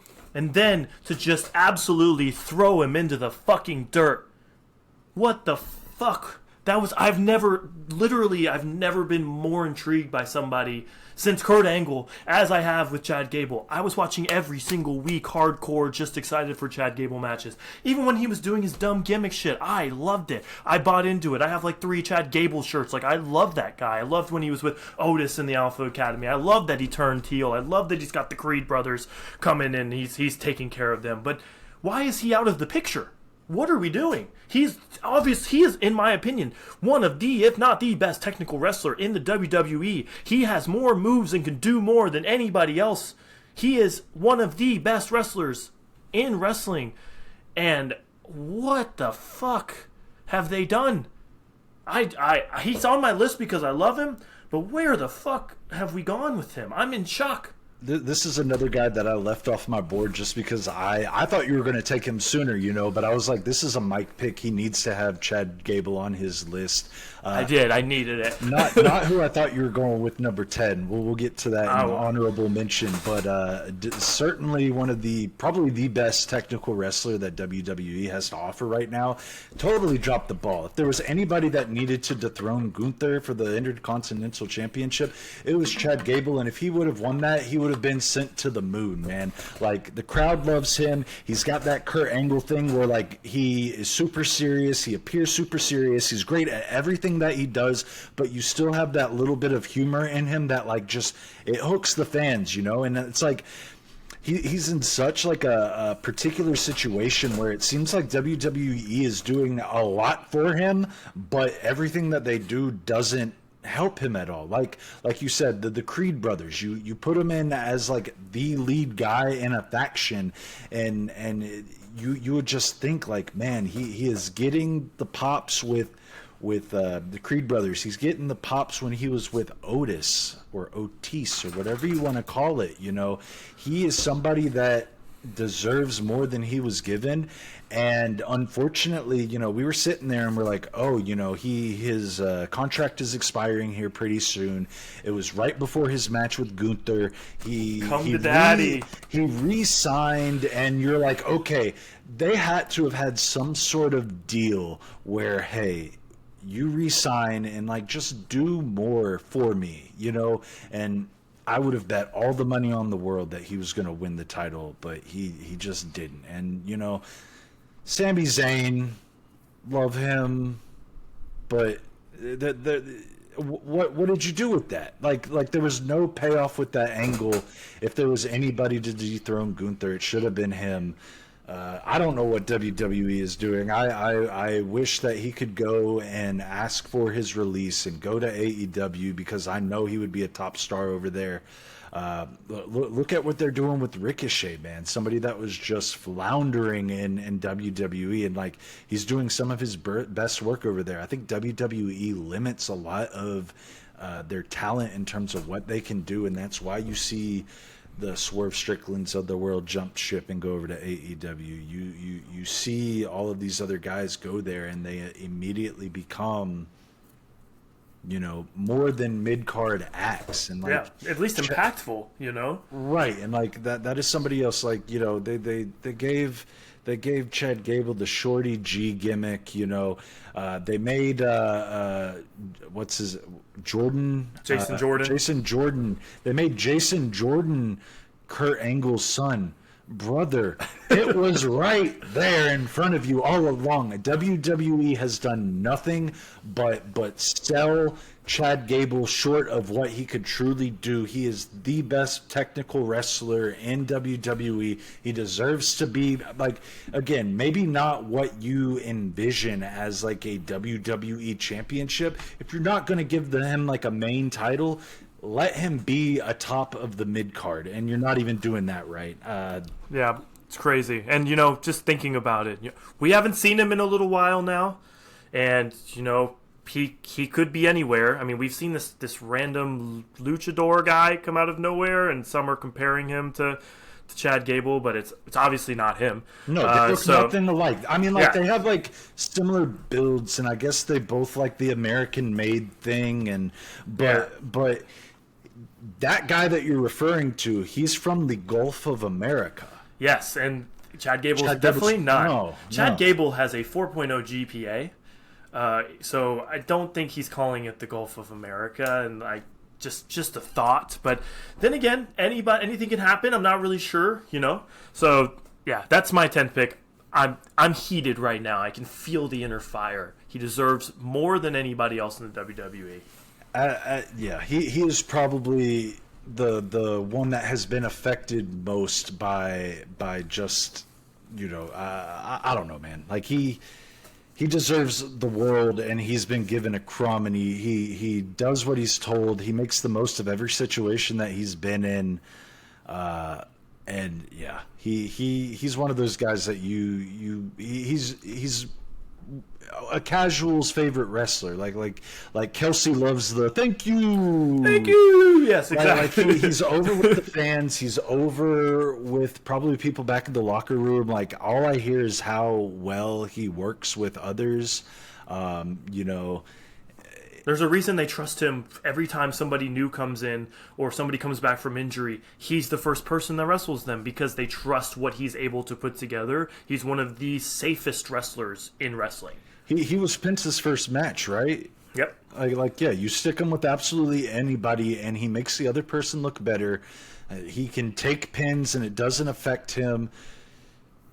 Give the man a title. Don't let him just flounder off in in the 2030s when we're looking back. Like, I want to remember Chad Gable, not just as somebody who WWE failed in the long run.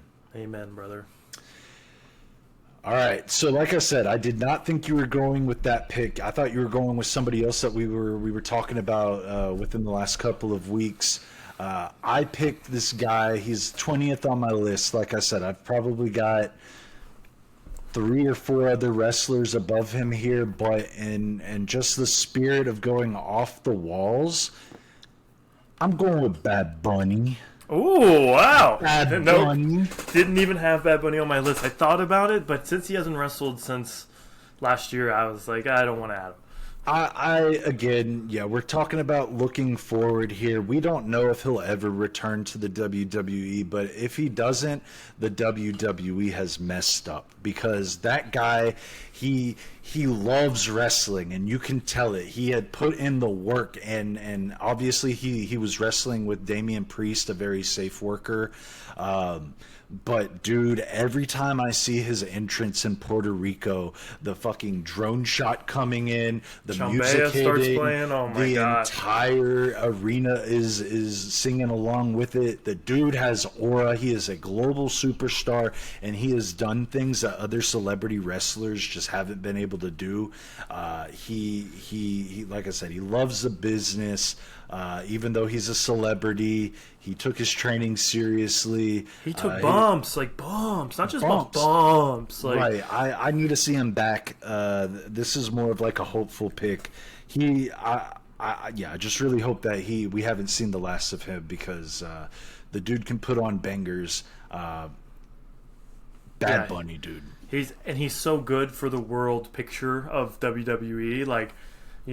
Eventually with somebody like him. I mean, they went to do they ever go to Puerto Rico without him? Like, Zelina Vega got a moment out of that, and she did an unbelievable job in a place like that. So I agree with you. I mean, he's my favorite celebrity, I think, to ever come into wrestling and do what he's done. I mean, I think him and Damian Priest's match was like 25 minutes or longer. Like, Bad Bunny said he thought he was going to die in the match and never stopped going. Like, that's dedication to your craft, not giving up, or you can't just take a break in the middle of a match. Like, you have to keep going. And yeah, that's honestly a great pick. And I love Bad Bunny outside of WWE. I love his music personally. So that's a wonderful pick.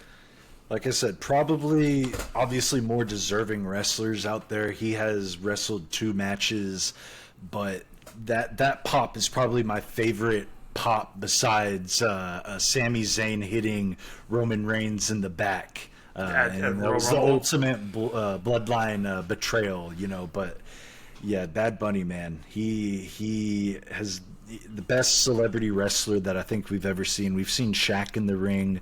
We've seen who was the guy who ended up winning the title back in like the 2000s that was kind of putting the stake in WCW. I'm gonna forget. They were just promoting a movie, it was.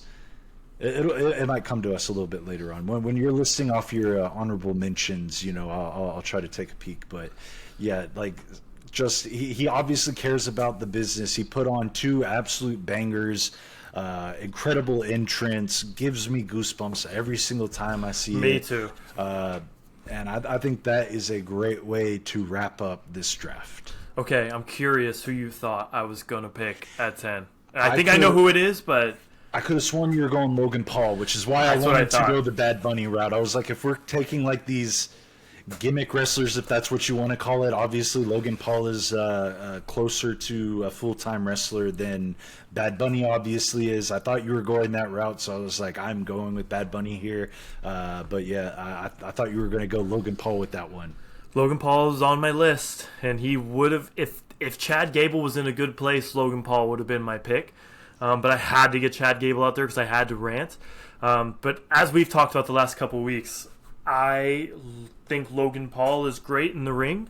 I just watched on Ariel Helwani, Baron Corbin, and I forget what his new name is that he's going by. Tom Peacock? Tom Peacock is his real name, but he's going by a different name right now in like MLW and Maple Leaf Pro Wrestling. I can't believe I forgot already, but he was talking about how, like, he doesn't really care about guys like that because, they're just not in there working every day. They're kind of get handed what they are. And I can totally understand that sentiment from being in the back. Like, he basically said, he's like, I don't dislike him, but I'm never going to be friends with him. And that's totally fine. But I think the average person on Reddit that sits there and just talks badly about Logan Paul in the ring immediately before he has a chance to do anything, get over yourself. Like, if you're bringing up stuff that he did 10 years ago, get over it. Like, if he's not actively hurting you, like, enjoy what he's doing in the WWE, because people don't come in and do this and have success. Like, that spot with Ricochet in the Royal Rumble was so cool, or maybe that was Money in the Bank, whatever it was so good. I think Money in the Bank one is the one they botched, but they fixed and did something. But, you don't have to like anybody. I mean, I'm sure there's plenty of people in locker rooms that have been cancers in the past that people don't like, but yet you love them when they come out and play their character. So, like, if you don't like him as a person, like, that's totally fine. But nobody gives a shit on the internet to hear you talk about it every single day. Get over it. Like, let's just let the guy wrestle. He's already getting paid. Yeah, the casual does not like Logan Paul, and that's fine. But one thing that you can't argue is that he is a legitimate wrestler in this business. The dude has the skills. He has the mic ability. You can call it cheap heat if you want, that's probably the main thing that I see on Reddit, is that it's like, oh, they're not booing him because of what he's saying as a wrestler. They're booing him because of what he did in Japan. You cannot like him, sure, whatever, but, like, don't, like, he's obviously matured over this time. And he's carved out a path in the WWE. He is talented as what he does. And yeah, don't bring in outside stuff, just let him do what he's there to do. I don't see him winning a world championship. When we get to Logan Paul winning a world championship and, only showing up once a month, that's the kind of hate you can give him. That's where we have an issue.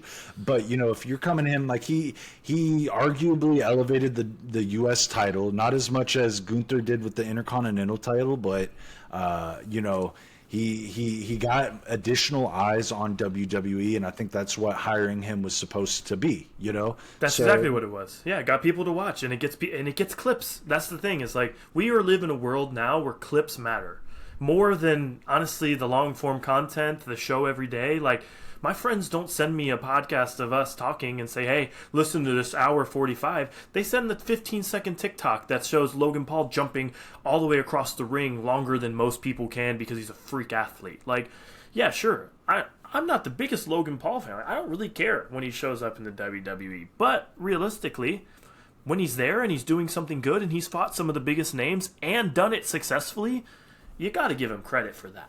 Right. He has not had a single bad match since he came to WWE. He's getting better every single time we see him in the ring.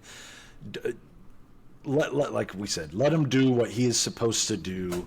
And enough with, like, the cheap heat stuff. People don't like him. It gets a reaction, and that is what wrestling is all about. It's about the reaction.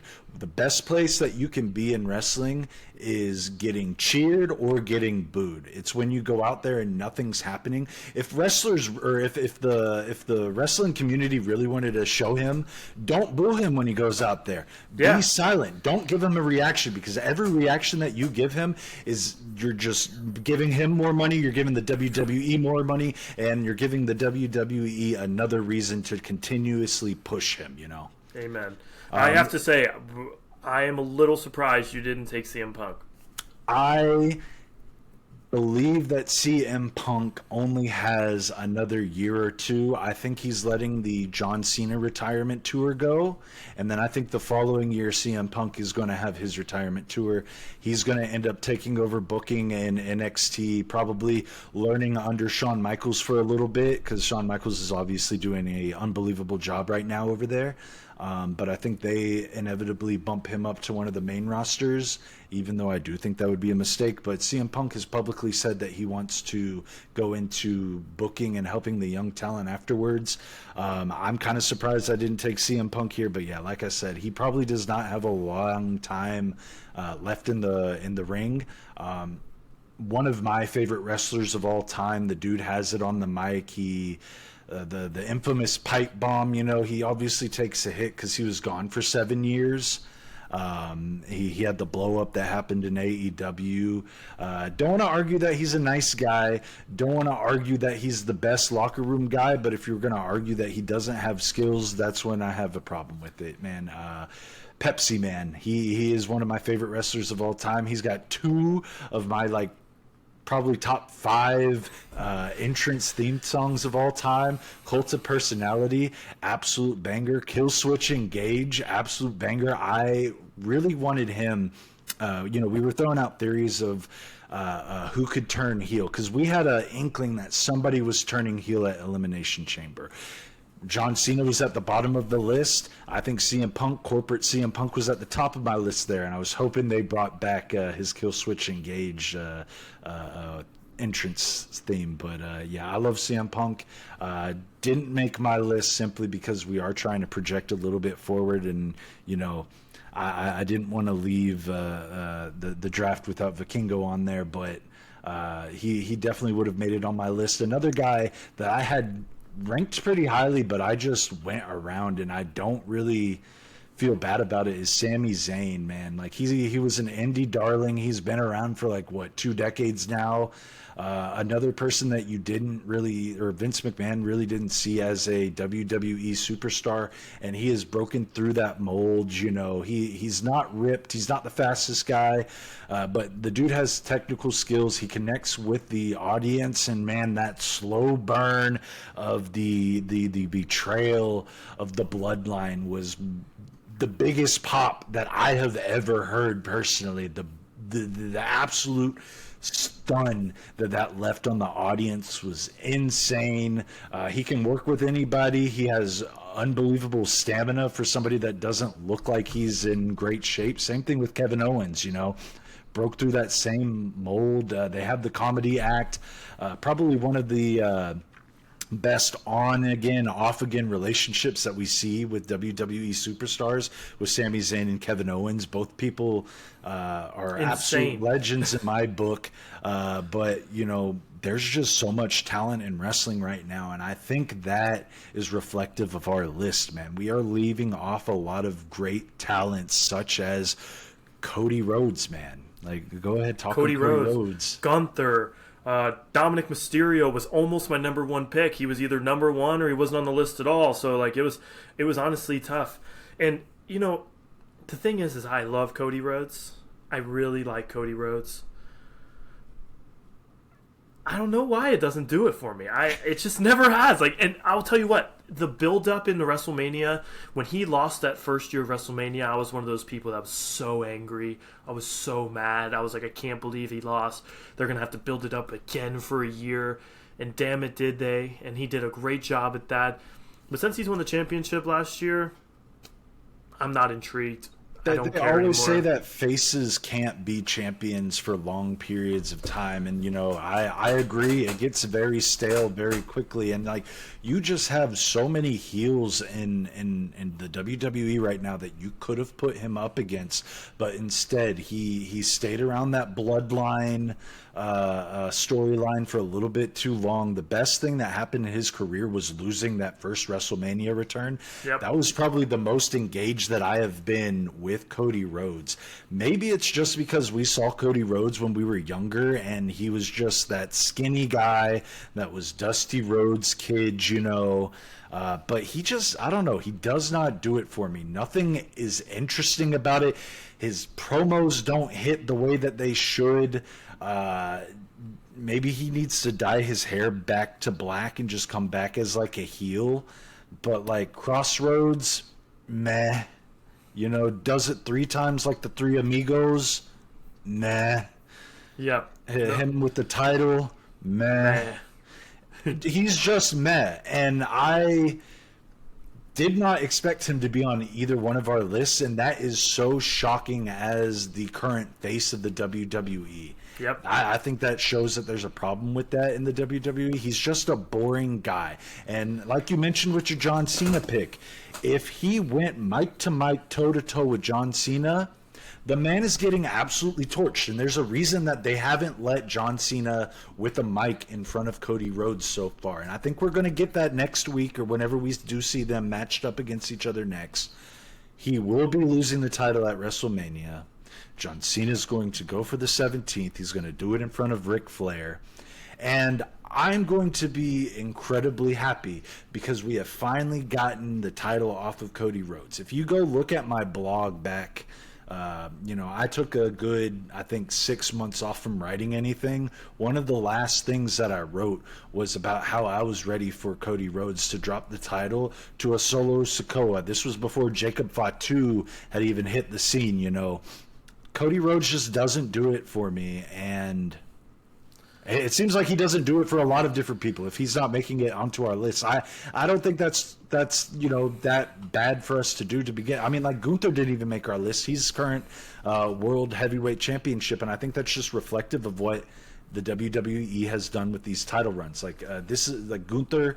I guess we can transition to him a little bit here. He has. Well, hold on before you do that. I want to just the last thing I want to say about Cody Rhodes. I think a big thing for me is just like if you watched him in the Indies or go back and see what he does, it just felt better. Like he just seemed like it was better for what he brings to the table. That's just how I felt. He showed so much more personality in the Indies. He showed more personality in AEW, though. I think he was wrestling with a chip on his shoulder, and it doesn't feel like it's there anymore. I mean, it's or it feels like it's being forced down your throat now. Right. You did the full get the championship that his father never won, and you sort of piggybacked on that for so long. Yeah, they're still piggybacking on it today. They're still doing it.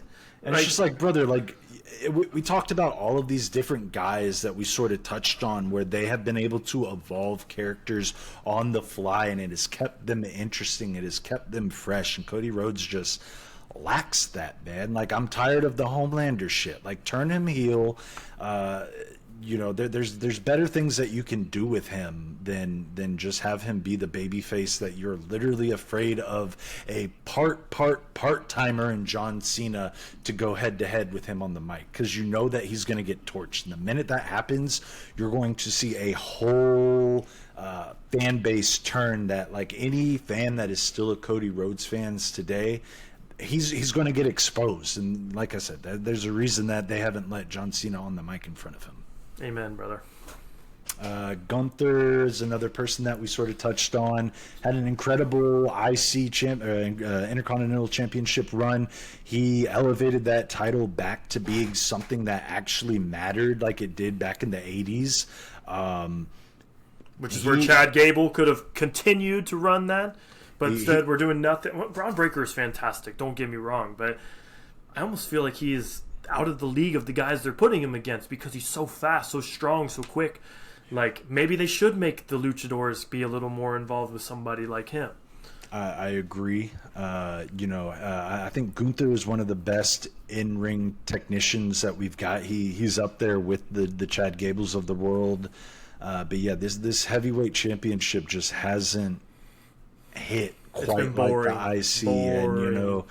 And he's obviously one of the futures within the WWE, but this run has been boring. I'm ready to see what happens next with him. Like you mentioned, Braun Breaker, KSU alumni, go Owls. Absolute athletic freak, another second generation superstar, another future world champion material here. We've gone for 2 hours, so I'll just name out a couple ones real quick. If you want to talk about them, stop me real quick. But we have, like you said, Gunther. We have Braun heartbreaker here. We have Stephanie Vicar. You know, she's been making her impact here in the NXT, first dual champion in NXT history. We have the Sami Zayns. We have the Kevin Owens. If we're looking at some of the younger guys who have, you know, maybe they have just hit the main roster, they're going to be called up here pretty soon. Trick Williams, Carmelo Hayes, Obafemi. They're doing great work down there. What do you think about Tony D'Angelo? Do you like that whole mobster sort of feel? Like, do you like that character? I don't really know much about Tony D'Angelo, to be honest, so it just hasn't resonated with me yet. But I also have never seen The Sopranos. Maybe that would help. I haven't either. I feel like I personally don't like it. He doesn't really have that look, but like, you know, most of the like we've mentioned, Sami Zayn doesn't have the look, Kevin Owens doesn't have the look, but they've found success.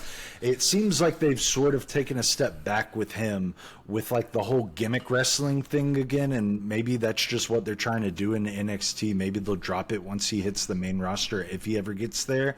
But it's going back to like the 80s where WWE was kind of in a lull, where it's just like you have the trash man gimmick, you know, you have the security guard gimmick, you have the Sopranos-esque gimmick. It just doesn't do it for me. Me neither.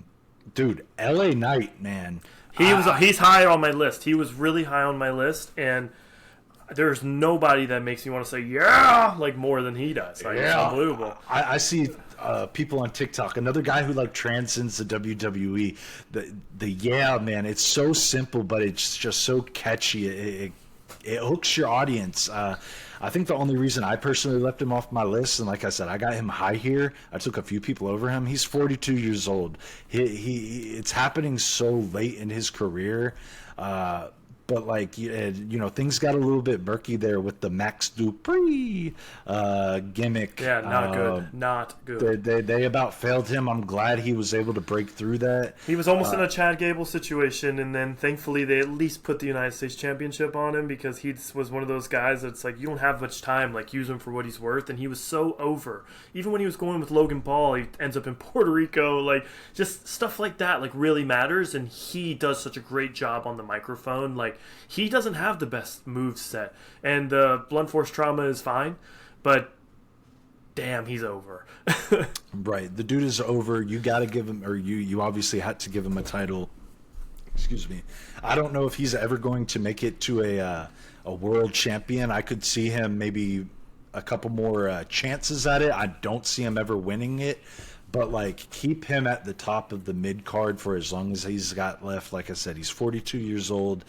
I think his birthday, I read, was in November, maybe. Yeah. So, like, you know, he probably has another 2-3 good years before he moves to, like, an actual backstage role. But the dude's over, and you can't argue that. Some of the girls, too, like, you know, I'm sure a lot of people were like, Becky Lynch would have been, she wasn't really on my board, but you know who was really high on my board would have been my next pick, Chelsea Green. Green. She's unbelievable. Unbelievable. I love her. I put her on my list so bad. She's so bad. Too. She's oh man, what was in the early 2000s? She's slipping my name right now, but the singer gimmick where she was just such like a ditz. Do you remember who I'm talking about? No, but I mean I remember what you're talking about, but I don't remember like. Oh, man, it's slipping my mind. But, yeah, Chelsea Green has been doing some great work recently. Keep it coming. I want to see her husband. I almost brought Matt Cardona onto the list. You know, if we could go 12, 13 picks in, he probably would have made my list. He has done a great job reinventing himself on the indies. I kind of want to see him back in the WWE, not for a long-term thing, but, like, bring him back for the Rumble. Like, get that pop, you know. Like, let him feud for, like, at least – something, but like don't keep him around for too long, because I like what he's doing down in the indies way too much. Even though he's slowed down a little bit.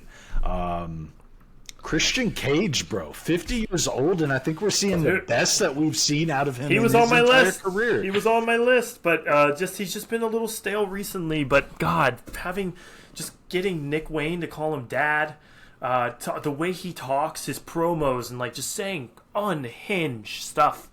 he should be high on there. And honorable mentions again for more of the girls, because I feel like we haven't. I mean, Mercedes Moné was high on my list. She's just been. A lot of people really hate her right now. I don't know why. It doesn't. You cannot forget that she and Bianca Belair were the first two females to main event WrestleMania. Like, regardless of if she's in WWE or AEW now, like, she's also has 4 championships in AEW, and people think she doesn't deserve it. And the way I want to see her lose them is one by one. I think it would be really interesting, and then see her kind of fight her way back, because her and Toni Storm are going to have an unbelievable match someday if it gets to that. Chris Statlander, Willow Nightingale, like, they're on TV every week. They're putting in work. Megan Bayne is new to AEW, but she is a powerhouse. She would be the China representative of AEW in that sense. And then from the WWE standpoint, like, I know everybody hates that Charlotte Flair is just back immediately in the main event picture, but you can't take away what she's been able to do. And hopefully she doesn't screw Tiffany over. But think about it. We didn't pick Tiffy.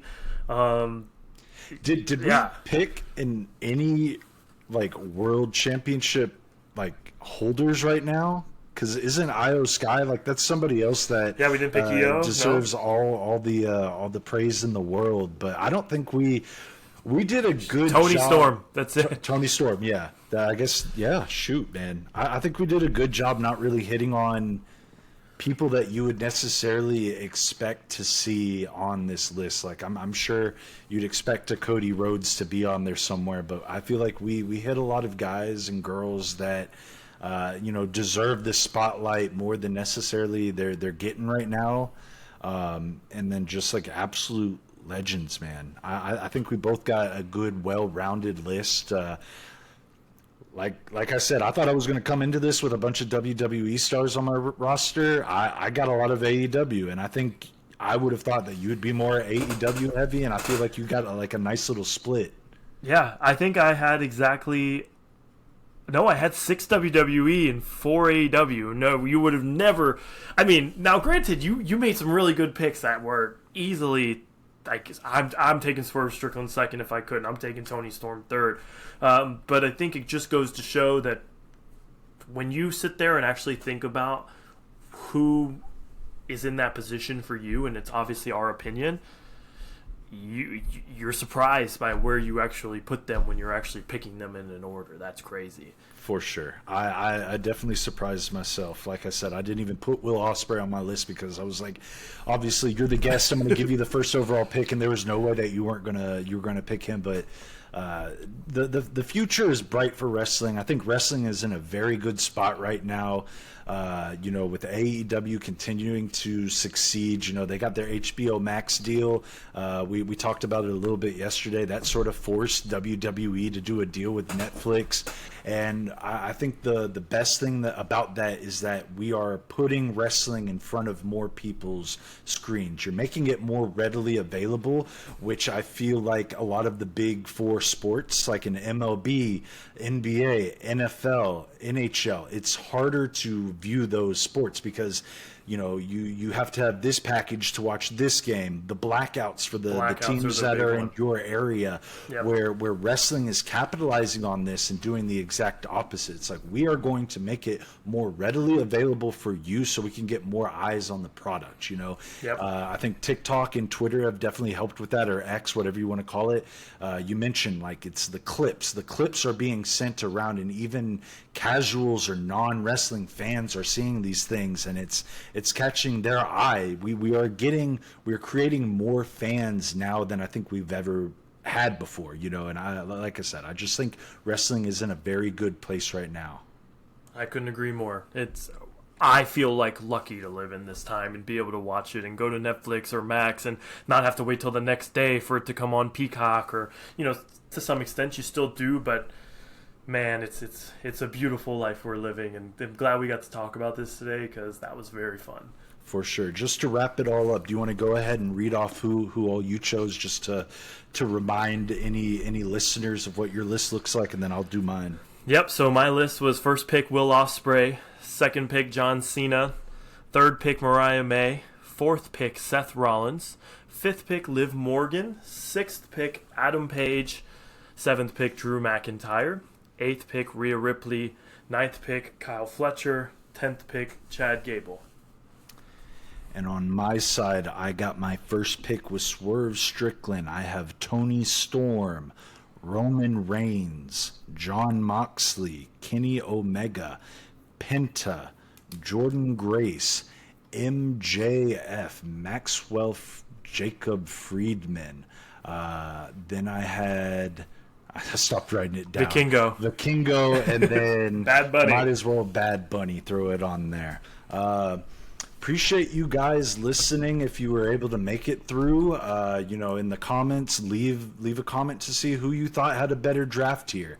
Like I said, I think this really surprised both of us in terms of who we ended up picking. It definitely opened my eyes. Like, maybe I need to be watching AEW more regularly. And now that I know that it's on HBO Max, I didn't know that until yesterday when you told me. I'm going to definitely do more of a deep dive into like the full history, because I definitely fell off from AEW there for a little bit. It got a little bit stale, like I said, when the Elite was out. Like, it definitely had a little downturn, but I think it's on the rise again. And yeah, man, anything else you wanna leave with? Nope, thanks for having me, Jimbo. I had a great time. I know we're like 30 seconds from this thing probably cutting us off, but what an absolute pleasure it's been. Looking at your list, I really like it. This would be so hard to choose, so I'm definitely curious to see what everybody chooses in the comments. For sure. Yep. Leave a comment, subscribe. I appreciate you guys if you've made it this far for listening. We'll definitely have Mike on here again. We have been working on a little blog recently, so so there's definitely going to be more to come. Appreciate you, Mike. Thanks. Bye, Jimmy. Bye.